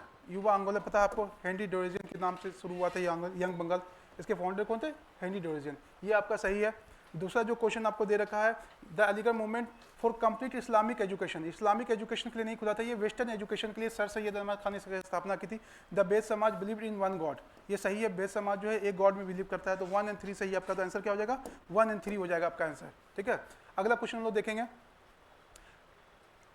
ही was keen to spread the knowledge of western education in the country and bring about greater freedom and equality for the women, as well as versed in Sanskrit, Persian and several other Indian and European languages. He tried to show through his writing that the practice of widow burning during on sanctions in the ancient text. ये जो पूरा statement देख रहे हैं कि उन्होंने महिलाओं के बारे में, आज़ादी के बारे में जो बात की, सती प्रथा के बारे में बात की थी, ये सब स्टेटमेंट है वो राजा राम मोहन राय के बारे में है, क्योंकि इनकी जो भाभी थी, ठीक है, इनको खुद सती किया गया था, जिससे वो बहुत ज़्यादा दुखी थे।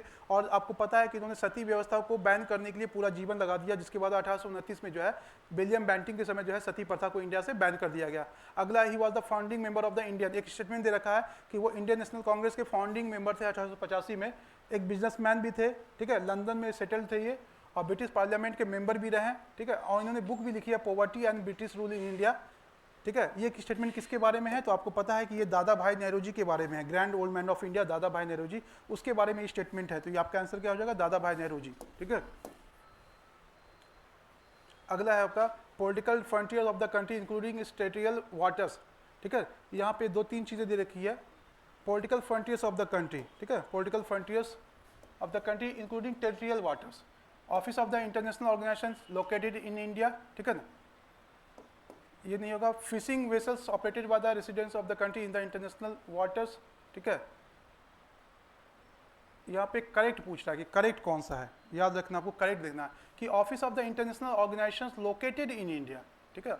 जो भारत में इंटरनेशनल ऑफिस ऑर्गेनाइजेशंस है जो लोकेटेड हैं वो इसमें आते कि नहीं। Political frontiers of the country including its territorial water, ठीक है। दूसरा, fishing vehicles operated by the residents of the country in the international waters, ठीक है। तीसरा है military establishment of other countries located in India, जो military establishments of other countries located in India. ये 1, 2, 3 and 4 which of the following statements is are correct, ठीक है। तो यहाँ पे आपको करेक्ट स्टेटमेंट चूज करना है 1 and 3। Office of the international organization located in India, यहाँ पे आप देखेगा ऊपर में दे रखा है political frontiers of the country. एक मिनट, यहाँ पे आप देखेंगे office of the international organization located in India, ठीक है, ये इंडिया में नहीं आता है। Military establishment of the other countries located in India, ये भी इसमें नहीं आता है। Political frontiers of the country including its territorial waters, ये आ जाएगा आपका। और फिशिंग व्हीकल, जो भी मछली मारने वाला मत्स्य पालन होता है, ठीक है, देश के अंदर इंटरनेशनल वाटर्स में, आपको पता है इकोनॉमिक एक्सक्लूसिव जोन जो होता है वो कितने किलोमीटर तक होता है? कितने किलोमीटर तक होता है exclusive economic zone? 200 kilometre zone होता है ना, 200 किलोमीटर जो टेरिटोरियल वाटर एरिया होता है उससे 200 किलोमीटर तक। तो ये जो 1 एंड 3 इसमें आएगा, क्या एक्सक्लूसिव इकोनॉमिक जोन 200 किलोमीटर होता है, तो 1 एंड 3 जो है इसमें सही हो जाएगा आपका। इसको हिंदी में कहते थे अनन्य आर्थिक क्षेत्र। Consider the following statement with reference to the primary deficit, primary deficit के बारे में जो है कौन सा जो है स्टेटमेंट पूछ रहा है कि आपका सही है। तो यहाँ पे दोनों देखिएगा, जो स्टेटमेंट दे रखा है ऊपर वाला ए और 2, ये जस्ट अपोजिट कर दिया गया, तो दोनों स्टेटमेंट आपका गलत है, दोनों में जो है नीदर 1 नॉर 2 हो जाएगा। अगला है consider the following statements about the second 5-year plan, पर द्वितीय पंचवर्षीय योजना के बारे में कुछ स्टेटमेंट दे रखा है, उसके बारे में पूछना कौन सा सही है। The second 5-year plan was based on the Nehru Mahalanobis model, बिल्कुल सही है। रैपिड इंडस्ट्रियलाइजेशन, जो भारी औद्योगिकरण था, इसका मुख्य उद्देश्य था, ठीक है ना। दूसरा है industrial policy of 1950 accepted the establishment of the socialist pattern of the society as the goal of the economy, ठीक है ना। तो यहाँ पे जो तीनों स्टेटमेंट जो है सेकंड 5-year प्लान के बारे में सही है, तो आपका आंसर क्या हो जाएगा? ऑल ऑफ दी अबव हो जाएगा आपका आंसर, ठीक है। अगला क्वेश्चन हम लोग देखेंगे, consider the following statement about the goods and service tax. Goods and service tax के बारे में पूछ रहा है कि इसमें से कौन सा जो है स्टेटमेंट जो है सही है। तो यहाँ पे देखेंगे आप इनकरेक्ट पूछ रहा है, ठीक है ना। क्वेश्चंस को जरूर ध्यान देंगे, क्वेश्चन पूछ क्या रहा है। ज़्यादातर बच्चों को मैंने देखा है कि 2-3 क्वेश्चन ऐसे ही गलत करते हैं। इनकरेक्ट बारे में पूछा है कि इसमें जो है इनकरेक्ट कौन कौन सा है, ठीक है ना। द गुड्स एंड सर्विस, जिसको जीएसटी कहते हैं, is value added tax levied on most goods and services sold for the domestic consumption, बिल्कुल सही। जो घरेलू उपयोग के लिए जो भी वस्तुएं होती है उस पर लगता है ये, ठीक है ना। The goods and service tax is destination based, ये जो है डेस्टिनेशन बेस्ड कंजम्पशन टैक्सेशन है, ये भी सही है आपका। इसमें से दोनों स्टेटमेंट सही है, कोई भी इनकरेक्ट नहीं है, तो आपका आंसर क्या हो जाएगा? नन ऑफ द अबव हो जाएगा आपका आंसर। अगला क्वेश्चन ये देखा है कि which of the following are correctly match. यहाँ पे जो है पेयर है, इसमें chronic poor, crunching, churning poors, transit poors, इसमें दिया रखा मैच करने के लिए कि पूछ रहा है कि इसमें से कौन सा जो है मैच करता है। तो यहाँ पे जो है फर्स्ट सेकंड आपका मैच नहीं करता है। जो तीसरा वाला है ट्रांजिट पुअर, मोस्टली अब पॉवर्टी लाइन जो लोग होते हैं उसी को ट्रांजिट पुअर कहते हैं, ठीक है ना। क्रांतिक गरीब कहते हैं इसको, ट्रांजिशन को। अगला क्वेश्चन है which of the following statements are correct about human capital. Human capital मानव पूंजी के बारे में दे रखा है, दो स्टेटमेंट दे रखा है, उसको पढ़ना है। Human capital is perfectly mobile between countries, ये स्टेटमेंट गलत है। ह्यूमन कैपिटल इजिली मोबाइल नहीं होता, मतलब एक कंट्री से दूसरे कंट्री इजिली नहीं जा सकता। आप कोई भी ह्यूमन को एक कंट्री से दूसरे कंट्री में जाने के लिए वीजा या पासपोर्ट चाहिए होता है, तो यहाँ पे जो दे रखा है परफेक्टली मोबाइल, मतलब एक देश से दूसरे देश में मानव को भेज सकते हैं, ये स्टेटमेंट क्या हो जाएगा जी, गलत हो जाएगा। जैसे सामान को आप एक कंट्री से दूसरे कंट्री में भेज सकते हैं इजिली, इंसान को नहीं भेज सकते, तो आपका पहला वाला स्टेटमेंट क्या हो जाएगा, गलत हो जाएगा। Human capital formation is to be done through the conscious policy formulations in, है ना, consonance with the nature of the society and economy. बिल्कुल सही है। ह्यूमन कैपिटल जो हम फॉर्मेशन करते हैं, मानव पूंजी का निर्माण करते हैं, अपनी कंट्री के रिक्वायरमेंट और आवश्यकताओं को देख के करते हैं। जैसे इंडिया में इतनी सारी आबादी, 140 करोड़ की आबादी है, तो हम ह्यूमन कैपिटल को कैसे करेंगे, एजुकेशन देंगे सबसे पहले, फिर हेल्थ फैसिलिटीज देंगे, तभी तो जाके वो ह्यूमन कैपिटल में कन्वर्ट होगा। तो वो जो हमारे थ्रू होता है वो कैसे, हमारी चेतना से होता है कि हमको किस तरह की नीति बनानी है जिससे हमारी पॉपुलेशन वो जो है ह्यूमन कैपिटल में कन्वर्ट हो जाए। अगला क्वेश्चन है with reference to the outsourcing consider the following statement. Small and large service received by companies from the outsource country. अब यहाँ पे आउटसोर्सिंग के बारे में स्टेटमेंट दे रखा है, 3 स्टेटमेंट है। आउटसोर्सिंग किसको कहते हैं, तो small and large service received by the companies from outside countries, है ना, दूसरे देशों से जब हम छोटा या बड़ा जो है सेवा प्राप्त करते हैं उसी को आउटसोर्सिंग कहते हैं, सही है। Despite very high wage rates and availability of skilled labour force have made India is a global destination of outsourcing. याद रखिएगा वेरी हाई वेज नहीं है, भारत में जो लोगों की मजदूरी है बहुत लो है, हाई नहीं है, तो ये दूसरा वाला स्टेटमेंट क्या हो जाएगा आपका, गलत हो जाएगा। With the proliferation of information technology, IT sector का पता है कि इंपॉर्टेंस इतना ज़्यादा हो चुका है कि आज वो जो है सर्विस सेक्टर का एक डिस्ट्रेस इकोनॉमिक एक्टिविटी बन चुका है। तो तीसरा वाला स्टेटमेंट भी आपका क्या है, सही है। तो अब आंसर क्या हो जाएगा आपका, यहाँ पे अगर आप देखेंगे पूछ रहा है नॉट करेक्ट, तो नॉट करेक्ट में आ जाएगा 1 और 3 आपका जो है नॉट करेक्ट में आ जाएगा, ठीक है ना। अगला देखा रहेगा what are the following problems faced by the fishing community India. भारत में जो मछुआरे हैं उसके सामने मुख्य समस्याएं क्या है, तो मुख्य समस्याएं अगर देखेंगे तो यहाँ पे रैम्पेंट अनएम्प्लॉयमेंट, बेरोजगारी है उनके अंदर बहुत ज़्यादा। दूसरा है लो पर कैपिटा अर्निंग्स, ये भी एक समस्या है। Absence of mobility of labour to other sectors, ये भी सही है। A high rate of illiteracy and indebtedness, ये भी एक प्रॉब्लम है। लेकिन लो प्रोडक्टिविटी नहीं है, क्योंकि इंडिया का अगर देखेंगे फिश प्रोडक्शंस में सेकंड पोजीशन है पूरे वर्ल्ड में, ठीक है। लो प्रोडक्टिविटी फिशिंग सेक्टर में कोई प्रॉब्लम नहीं है यहाँ पे, ठीक है। अगला क्वेश्चन हम लोग देखेंगे which of the following are included under economic infrastructure. इनमें से कौन कौन सा जो है आर्थिक संरचना में शामिल है। यहाँ पे आपको जो है 4 दे रखा है, रोड ट्रांसपोर्ट, ठीक है ना, सड़क संरचना जो परिवहन के लिए, कम्युनिकेशन, इन दोनों से जो है आपके इकोनॉमी को फायदा होता है, इकोनॉमिक इंफ्रास्ट्रक्चर को फायदा होता है। लेकिन हॉस्पिटल में आप इन्वेस्ट करते हैं, एजुकेशन में भी आप इन्वेस्ट करते हैं। आप कह सकते हैं कि एजुकेशन से भी तो फायदा मिल सकता है, लेकिन ये बहुत लॉन्ग टर्म का है। लेकिन इकोनॉमिक इंफ्रास्ट्रक्चर्स में जो आपका रोड ट्रांसपोर्ट है और कम्युनिकेशन है, इन दोनों ने जो है बहुत बड़ा रोल प्ले किया। तो आपका आंसर क्या हो जाएगा, 1 और 2 हो जाएगा इसमें। अगला with reference to the white लेवल एटीएम्स। वाइट लेवल एटीएम्स के बारे में यहाँ पे 2 स्टेटमेंट दिए हुए हैं, पूछ रहा कि कौन सा इसमें सही है, ठीक है। तो यहाँ पे पहला जो स्टेटमेंट्स है, these ATMs are own by the bank, ये बैंक द्वारा ऑन नहीं होता है बल्कि नॉन बैंकिंग फाइनेंशियल इंस्टीट्यूट द्वारा जो है ये जो है ऑपरेट होता है। तो पहला स्टेटमेंट क्या हो जाएगा, ठीक है, गलत हो जाएगा। दूसरा वाइट लेवल ATMs have the branding of sponsor bank, इसमें जो कोई ब्रांडिंग या लेबलिंग नहीं होती, ठीक है ना। तो ये जो है दोनों स्टेटमेंट अगर आप देखेंगे पूछ रहा है कि कौन सा जो है, ठीक है, दीज एटीएम्स ऑन बाय, दोनों स्टेटमेंट आपका क्या है, गलत है, ठीक है ना। तो यहाँ पे आपका आंसर क्या, नीदर वन नॉट टू हो जाएगा आपका आंसर। अगला क्वेश्चन देखेंगे which of the following factors act as a hindrance in the formation of human capital India. इनमें से कौन सा जो है मानव पूंजी के निर्माण में जो है एक तरह का हिंड्रेंस है। तो यहाँ पे आप देखेंगे एक एक करके, इसमें दिया हुआ है आपका ब्रेन ड्रेन, बिल्कुल सही है। Poverty, gender inequality, low attainment of education और हाई कंजप्शन इकोनॉमी, ठीक है। इसमें पूछ रहा है आपको कि कौन सा जो है लो ह्यूमन कैपिटल में। तो यहाँ पे देखेंगे कि 1, 2 और 3 और 4 ये जो आपका क्या है, जो हिंड्रेंस है किसमें, ह्यूमन कैपिटल में। ह्यूमन कैपिटल का मतलब होता है कि जो जनसंख्या आप उसको स्किल कर दी। तो हाई कंजप्शन इकोनॉमी में जो है कभी भी जो है बाधा नहीं बनती ह्यूमन कैपिटल के लिए, ठीक है। कंसीडर द फॉलोइंग स्टेटमेंट, यहाँ पे असर्शन और रीजन वाला कुछ क्वेश्चन दे रखा है, ठीक है। उसमें आप देखें the velocity of an object में change even it is moving with constant speed, ठीक है।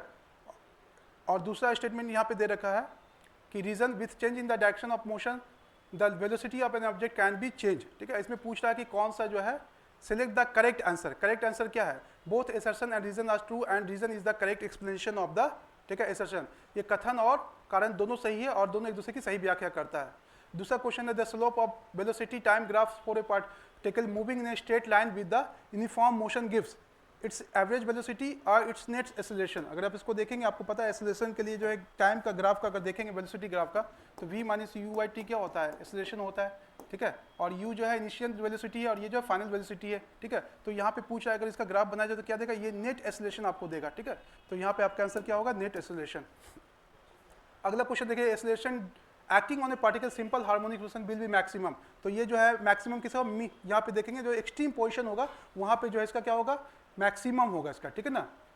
अगला क्वेश्चन है the use of plastics that led to a number of environment related problem. जो प्लास्टिक का यूज करते हैं इसमें हम पर्यावरण की जो समस्या उत्पन्न होती है, ठीक है, उसके लिए सबसे मेन रीजन क्यों क्या होता है सबसे, ठीक है ना। तो यहाँ पे अगर आप देखें मेन रीजन का, दे आर नॉन बायोडिग्रेडेबल। ये जो है सैकड़ों वर्षों तक, हजारों वर्षों तक जो है डिग्रेड नहीं होता, बहुत अगर होता है बहुत ही कम होता है, जो नेग्लिजिबल होता है, जिसकी वजह से ये पर्यावरण के लिए प्रॉब्लम क्रिएट करता है। अगला दे रखा है एसर्शन और रीजन वाला, consider the following statement, a lot of tin and lead is used for making fuse wire, ठीक है ना, ठीक है। ये बिल्कुल सही, यहाँ पे अगर देखेंगे बिल्कुल सही है।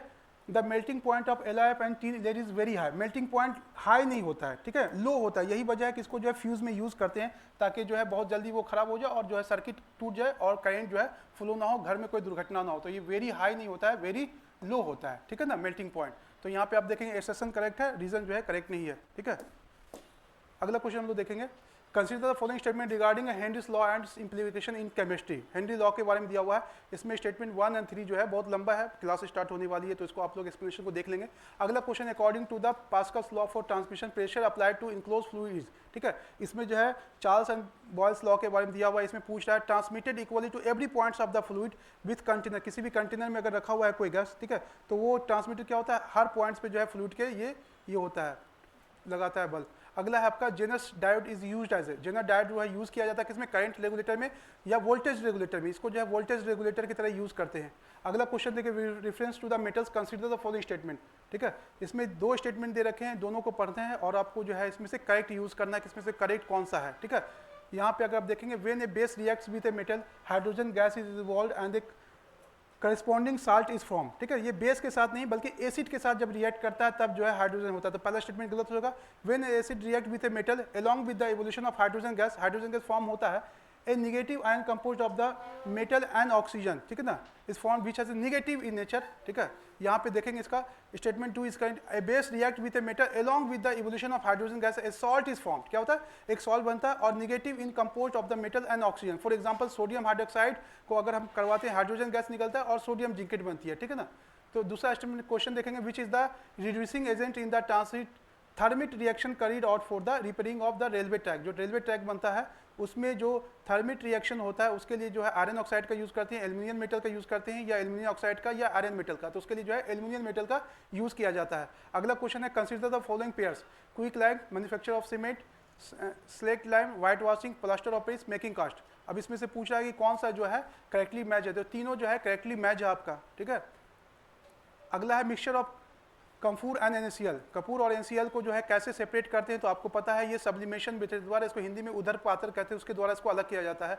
अगला क्वेश्चन है, which allotropes of the carbon are used in touch screen of fast charging battery. इसमें कौन सा है, इसमें जो यूज करते हैं ग्रेफीन को करते हैं, ठीक है ना। अगला क्वेश्चन है आपका, consider the following statement about the modern periodic table and periodic trends के बारे में दे रखा है। इसका आंसर जो है 1 और 2 जो है इसका करेक्ट आंसर है। एक्सप्लेनेशन देख लेंगे आप लोग। With reference to the electric current consider the following statement, ठीक है। इसमें 2 स्टेटमेंट दे रखा है इलेक्ट्रिक करंट के बारे में। The direction of the conventional electric current is taken opposite to the direction of the flow of the, ठीक है, electrons. Electric current is vector quantity, vector quantity नहीं है, कौन सा है, स्केलर क्वांटिटी है। अगर आप इसको एक्सप्लेनेशन को देखें तो ओनली 1 जो है इसका, ठीक है, मल्टीपल जो only 1, only 2, both 1 and 2, none of the above. तो यहाँ पे अगर आप आंसर देखेंगे इसका आंसर का ओनली 1, ठीक है, it is 1 is correct. Second वाला क्या है, वो रॉन्ग है, मैंने बता दिया उसका वजह क्या है, क्योंकि जो स्केलर क्वांटिटी है वेक्टर नहीं है। अगला क्वेश्चन देखेंगे, arrange the following is increasing order according to the resistive. इसका जो है प्रतिरोधकता है उसके अनुक्रम में जो है इसको सजाना है कि सबसे ज़्यादा प्रतिरोधकता किसकी होती है, टंगस्टन की होती है सबसे ज़्यादा, उसके बाद जो है निकल की होती है, फिर आयरन की होती है, लास्ट में जो है क्रोमियम की होती है, ठीक है। अब 1, 2, 4 and 3 हो आपका आंसर हो जाएगा। यहाँ पे दे भी रखा है इसका explanation. With reference to the non metal consider the following statement, non metals from negatively charge ions by gaining electrons when reacting with metals. यहाँ पे 3 स्टेटमेंट दे रखे हैं और उसमें पूछ रहा है कि इनकरेक्ट कौन सा है, ठीक है ना। Incorrect statement using the code below, तो इनकरेक्ट स्टेटमेंट सिर्फ 2 और 3 सही गलत है, 1 जो है आपका करेक्ट है। एक्सप्लेनेशन इसको देख लेंगे आप। With reference to the calcium sulphate hemihydrate consider the following statement, it is obtain by heating gypsum at 373 kelvin, बिल्कुल सही है। It is widely use in medical department and building materials, ये भी सही है। It is for removing permanent hardness of the water, ये water की जल की अस्थायी कठोरता को खत्म करने के लिए यूज नहीं किया जाता है, ठीक है ना। तो यहाँ पे 1 2 सही है, तीसरा वाला यहाँ पे गलत है, तो आपका आंसर क्या हो जाएगा 1 और 2 हो जाएगा। उसके लिए क्या करते हैं, परमानेंट जो हार्डनेस होती है कैल्शियम हाइड्रोक्साइड यूज किया जाता है। अगला क्वेश्चन है which of the following statement is correct, यहाँ पे 2 स्टेटमेंट दिए रखे हैं, इसमें से पूछ रहा है कि कौन सा स्टेटमेंट जो है आपका सही है, ठीक है। तो यहाँ पे अगर आप देखेंगे तो आपका जो स्टेटमेंट ओनली 2 सही है, 1 जो है करेक्ट इनकरेक्ट है, ठीक है ना। क्योंकि आप देखें टेम्परेचर अगर बढ़ाते हैं किसी भी सॉलिड का, ठीक है, तो फोर्स ऑफ अट्रैक्शन क्या होगा, वो कम होगा, इंक्रीज नहीं करेगा, तो पहला गलत हो जाएगा। दूसरा है if temperature of A solid substance is increase the force of attraction between the molecules will decrease, ठीक है। तो सही बात है कि जब टेम्परेचर बढ़ाएंगे तो उसके बीच जो फोर्स है वो क्या करेगा, घटेगा, ठीक है। अगला क्वेश्चन हम लोग देखेंगे, consider the following functions about Golgi apparatus, ये साइंस का क्वेश्चन है, ठीक है ना। इसमें अगर देखेंगे उसके बारे में स्टेटमेंट दे रखा है, 2 स्टेटमेंट दे रखा है, इसमें पूछ रहा है कि कौन सा इनकरेक्ट है, दोनों स्टेटमेंट सही है, कोई भी जो है इसमें गलत नहीं है।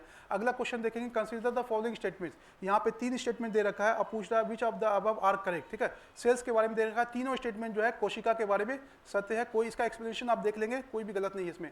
अगला है consider the following statement, xylem phloem के बारे में दे रखा है कि जाइलम कैन ट्रांसपोर्ट, याद रखिएगा जो जिसके नाम के साथ जल होगा वो वाटर को ट्रांसपोर्ट करेगा और एफ के साथ जो है वो बाकी जो है उसका जो फूड पार्टिकल्स है उसको वो ट्रांसपोर्ट करता है। तो ये दोनों स्टेटमेंट दे रखा है, पूछा which of the following is are correct, तो पहला स्टेटमेंट जो है वो गलत है, ठीक है। कि पूछ रहा कि ओनली देखिएगा, मैंने आपसे पहले भी कहा था कि इस तरह के जो वर्ड होंगे वो एक्सट्रीम वर्ड होते हैं, ओनली, ऑलवेज, ठीक है ना, ये इस तरह के जो वर्ड होते हैं ये एक्सट्रीम वर्ड होते हैं। अगर आपको नहीं भी आता है तो इस वर्ड को पकड़ के आप अपना क्वेश्चन जो है सही कर सकते हैं। अगला क्वेश्चन देखेंगे, कंसीडर द फॉलोइंग स्टेटमेंट, निम्नलिखित कथनों का अध्ययन करें। इसमें the covering of protective tissues in animal body are epithelial tissues, blood is a type of connective tissue which of the above are correct. इसमें पूछा कौन सा जो है करेक्ट है, तो यहाँ दोनों स्टेटमेंट जो है the covering of protective tissue in the animal body are epithelial, ये भी सही है, और दूसरा वाला जो कनेक्टिव टिश्यू है रक्त, ये भी सही है, बोथ 1 और 2 आपका करेक्ट हो जाएगा। अगला दे रखा है consider the following statement with reference to the prokaryotic and eukaryotic, ठीक है। दोनों सेल के बारे में, दोनों एक दूसरे का अपोजिट है, आप जब इसको पढ़ेंगे तो यहाँ पे दोनों जो है आपका क्या हो जाएगा, गलत हो जाएगा, नीदर 1 नॉट 2, ठीक है। अगला क्वेश्चन है ह्यूमन हार्ट इज क्या है, न्यूरोजेनेटिक है या मायोजेनिक है, ये मायोजेनिक है, न्यूरोजेनिक नहीं है, ठीक है ना, जो मानव हृदय है। अगला है from the following pairs find the one which is correctly match, यहाँ पे पेयर दे रखा है, उसमें पूछ रहा है कि कौन सा जो है आपका करेक्टली मैच है। अगर पढ़ेंगे तो मलेरिया जो है क्लोरोक्विन ये से मैच करता है, बाकी तीनों जो है ऊपर के वो मिसमैच है। अगला है some species of which of the following kingdoms of organism are employed as a biopesticide, bacteria को बायोपेस्टिसाइड के तरह हम लोग यूज करते हैं, बाकी फंगस और फ्लावरिंग प्लांट्स को बायोपेस्टिसाइड के तरह यूज नहीं करते। अगला है in the human stomach what is release by oxygen, इसमें जो आंसर आपका गलत दे रखा है, इसमें जो आंसर होगा आपका, ठीक है, इसमें जो आंसर आपका कौन सा है, पेप्सिन नहीं है, रेनिन है, इसको सही कर लेंगे आप, ठीक है ना, इनकरेक्ट है ये वाला, इनकरेक्ट, ये भी इनकरेक्ट होगा, ये सही आपका रेनिन हो जाएगा। सर आ गया क्या श्रीनिवास सर, देखो तो, who among the following founded the Bhavani मंदिर रिवोल्यूशनरी ऑर्गेनाइजेशन इन बिहार, बिहार में भवानी मंदिर के संगठन की स्थापना किसने की थी, ठीक है ना। ये बहुत इंपॉर्टेंट क्वेश्चन है, भूपेंद्र नाथ दत्त, क्या बिहार स्पेशल का क्वेश्चन क्या है, भूपेंद्र नाथ नहीं आया अभी, ठीक है। अगला क्वेश्चन हम लोग देखेंगे, in which of the following festival Phagua songs are sung, आपको पता है बहुत इजी क्वेश्चन है, होली में जो है गाया जाता है फागुआ वाच, तो आपका आंसर क्या हो जाएगा, होली हो जाएगा आपका आंसर। अगला है the tomb of the Yahya Maneri is situated in which of the following place, कहाँ पे है ये, मनेर शरीफ में है, पटना में ये मनेर है, आपको पता है मनेर शरीफ, यहाँ पे शाह यहिया मनेरी, इसमें 2 क्वेश्चन है, शाह यहिया मनेरी का मनेर हो जाएगा और एक है सरफुद्दीन यहिया मनेरी, अगर उसका क्वेश्चन आ जाएगा तो वो कहाँ हो जाएगा जी, कहाँ है सरफुद्दीन यहिया मनेरी की दरगाह कहाँ है, गया में है, बिहार शरीफ में है, ठीक है ना। तो यहिया मनेरी और सरफुद्दीन यहिया मनेरी, इसमें कंफ्यूज मत होना, इसको दोनों को जो है कंफ्यूज कर सकता है। अगला क्वेश्चन है after independence of India who was the first governor of Bihar, यहाँ पे ध्यान रखिएगा इंडिपेंडेंस दे रखा है, ठीक है, आज़ादी के बाद, तो जय रामदास दौलत राम हो जाएगा, आपका आंसर क्या हो जाएगा, जय रामदास दौलत राम हो जाएगा, ठीक है। और यही आता है कि first Bihari governor, first Indian Bihari governor of Bihar, बिल्कुल सही, और फर्स्ट बिहारी गवर्नर कौन हो जाएगा, सब फर्स्ट गवर्नर ऑफ बिहार बताओ, हाँ वही ब्रिटिशर्स है। The reservation of chairperson of panchayat can be made, जो पंचायत में आरक्षण का प्रावधान होता है उसको कौन बनाता है जी, तो आपको पता है कि विधानमंडल है राज्य की, वो डिसाइड करता है कि रिजर्वेशन का प्रावधान कैसे करना है किसी भी स्टेट में, है ना। Who help Chandragupta Maurya in ascending the throne of the Magadh, बहुत इजी क्वेश्चन है, ठीक है ना, चाणक्य। अगर विष्णुगुप्त होगा तब भी वही होगा, कौटिल्य होगा तो भी वही आंसर होगा। How many seats are reserve for SC candidates in Bihar legislative assembly, 38 है। आपको पता है कि अनुसूचित जाति के लिए बिहार विधानसभा में 38 सीटें रिजर्व है, ठीक है, कितने में, 243 में। कभी कभी क्वेश्चन ये पूछ सकता है कि बिहार में अनरिजर्व सीट्स कितनी है, बताओ, बिहार में जो टोटल अनरिजर्व सीट्स है वो कितनी है बिहार विधानसभा में? 203 कैसे हो जाएगी?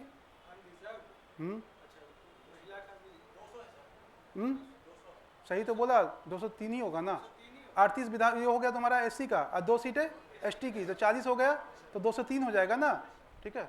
ऐसे ही पढ़ा करो तुम लोग, सॉल्व भी क्या करो ना, तो अपने से कुछ क्वेश्चन बना लिया करो। अगला है who was the member of the constituent assembly of India from Bihar, ठीक है ना। तो यहाँ पे कौन है? ऑल ऑफ दी अबव, सारे जो है इसके। एक चीज याद करना कि बिहार से कितने थे, संविधान सभा से चुने गए बिहार के कितने लोग थे, अगर तुम देखोगे उसमें, तो उसमें इन लोगों से कुछ नंबर्स और मिलेंगे तुम्हें, बिहार से जाने वाले संविधान सभा में कौन कौन से थे, उसका नाम नोट कर लेना, इंपॉर्टेंट है, पूछ सकता है क्वेश्चन, ठीक है। अगला क्वेश्चन हुआ the first Indian governor of Bihar, ठीक है ना। तो आपको पता है सत्येंद्र प्रसन्न सिन्हा, ठीक है ना। अगला प्रसन्ना के नाम से मुझे वो दिखाई दिया। In which year was the first sitting of the Bihar legislative council convened, 1913 में सबसे पहले जो है बिहार विधानसभा की पहली मीटिंग हुई थी, ठीक है ना। अगला क्वेश्चन देखेंगे when was Veer Kunwar Singh university establish, ठीक है ना। ये कब बना है? 1992 में बना है। कहाँ है वीर कुंवर सिंह यूनिवर्सिटी? आरा में है ना। कब बहुत फेमस हुआ था ये वीर कुंवर सिंह यूनिवर्सिटी? 67 बीपीएससी में जो है सबसे ज़्यादा लोकप्रिय बना था, जो लोग नहीं भी जानते तो वो भी जान गए। हुआ अब एक और मूवी में भी दिखाया है, अगर आप लोगों ने मूवी देखी होगी, उसमें एक्ट्रेस वो है रांझना में, एक साइड से एक्ट्रेस ने, क्या नाम है उसका? स्वरा भास्कर है, और उसमें संजय मिश्रा हैं, वो प्रोफेसर बने, वीर कुंवर प्रिंसिपल बने वो किस तरह से, ठीक है ना। उसमें वीर कुंवर यूनिवर्सिटी के वीसी रहते हो, वो होते हैं principal. Who of the following person from Bihar was known by the name of Loha Singh, लोहा सिंह के नाम से कौन जाने जाते हैं जी, ठीक है, रामेश्वर सिंह कश्यप, ठीक है। ये है कौन? ये जो है भोजपुरी प्ले राइट है, screen writer, professor of Hindi at Patna university, ठीक है। अगला है Mathauli power project is located in which district of Bihar, कहाँ पे है जी ये? कहाँ पे है? वेस्ट चंपारण में, ठीक है। अगला क्वेश्चन है when did Jayaprakash Narayan died, कब इनका इंतकाल हुआ है, देहांत कब हुआ इनका भी? 8 अक्टूबर 1979 में, ठीक है। अगला क्वेश्चन है ये जयप्रकाश नारायण को भारत रत्न कब मिला है? 92 मिला है। कब मिला? 99 में कि 98 में? हो गया ना, 92, 98, 99। एक एक ओपिनियन बहुत देखने को मिलता है जब अंदर रिवीजन नहीं करता है। हाँ, उनको शायद 99 या 98 में मिला है, इसी के आसपास मिला है, 96 में नहीं मिला है। फ्रॉम विच प्लेस दिया हुआ है क्या गूगल में? From which place Bhola Paswan Shastri had edited the Hindi weekly राष्ट्र संदेश, ठीक है ना। वो कौन सा है? पूर्णिया से इन्होंने निकाला था। अगला है where was Peer Ali hanged by the British, इसमें कुछ दिक्कत है नहीं, आपको पता है कि पटना में, तो पटना में बांकीपुर है, तो आप यहाँ से इस क्वेश्चन को कर सकते थे ऐसे भी, अगर नहीं भी आता तो, है ना, 99 में, वही 99 मिला है। वेयर इज भारत बैगन एंड इंजीनियरिंग लिमिटेड सिचुएटेड, ये बिहार में जो है मुजफ्फरपुर और मोकामा 2 जगहों पे है, तो ऑल ऑफ दी अब हो जाएगा, मोर देन 1 हो जाएगा यहाँ पे आपका, ठीक है। मोकामा भी मुजफ्फरपुर में है, भारत बैगन लिमिटेड दोनों जगह पे है। Ramayan circuit do pass through the which district of Bihar, Bihar के किस जिले से जो है रामायण सर्किट पास नहीं होता है, बताओ। यहाँ पे रोहतास है, बक्सर है, दरभंगा है, सीतामढ़ी है, कहाँ से पास नहीं होता? ये जो तीनों है, बक्सर, दरभंगा, सीतामढ़ी, ये तीनों जो है रामायण सर्किट में आता है, ठीक है ना। और रोहतास जो है उसमें नहीं आता है, ठीक है। तो ये रामायण सर्किट, इस बुद्धा सर्किट, ये जो है ना, इसको बहुत अच्छे से देख लेना, इंपॉर्टेंट है, वो क्वेश्चन बन सकता है। अगला क्वेश्चन है, चलो मैथ्स का आ गया, मैथ्स देख के ही जो है छोड़ देता हूँ मैं, बाकी तुम लोग अपने से कर लेना, ठीक है। तो चलो ये टेस्ट 7 जो था वो भी आज हो गया, इसके एक्सप्लेनेशन को देख लोगे आप लोग। एक चीज़ तो लग रहा है कि एक्सप्लेनेशन तुम लोग सही से नहीं पढ़ते हो, ठीक है, बहुत अच्छे से। वो तो पढ़ने का मतलब होता है एकदम पोस्टमार्टम जैसे कहना, चीर फाड़ कर देना, एक एक चीज़ को नोट डाउन कर देना अच्छे से, 4-5 बार पढ़ लेना, क्योंकि चारों ऑप्शंस को देखा करो। एक्सप्लेनेशन अगर देखना है तो चारों ऑप्शंस को देखो अच्छे से, एक ऑप्शंस को देख के नहीं निकलना है, ठीक है।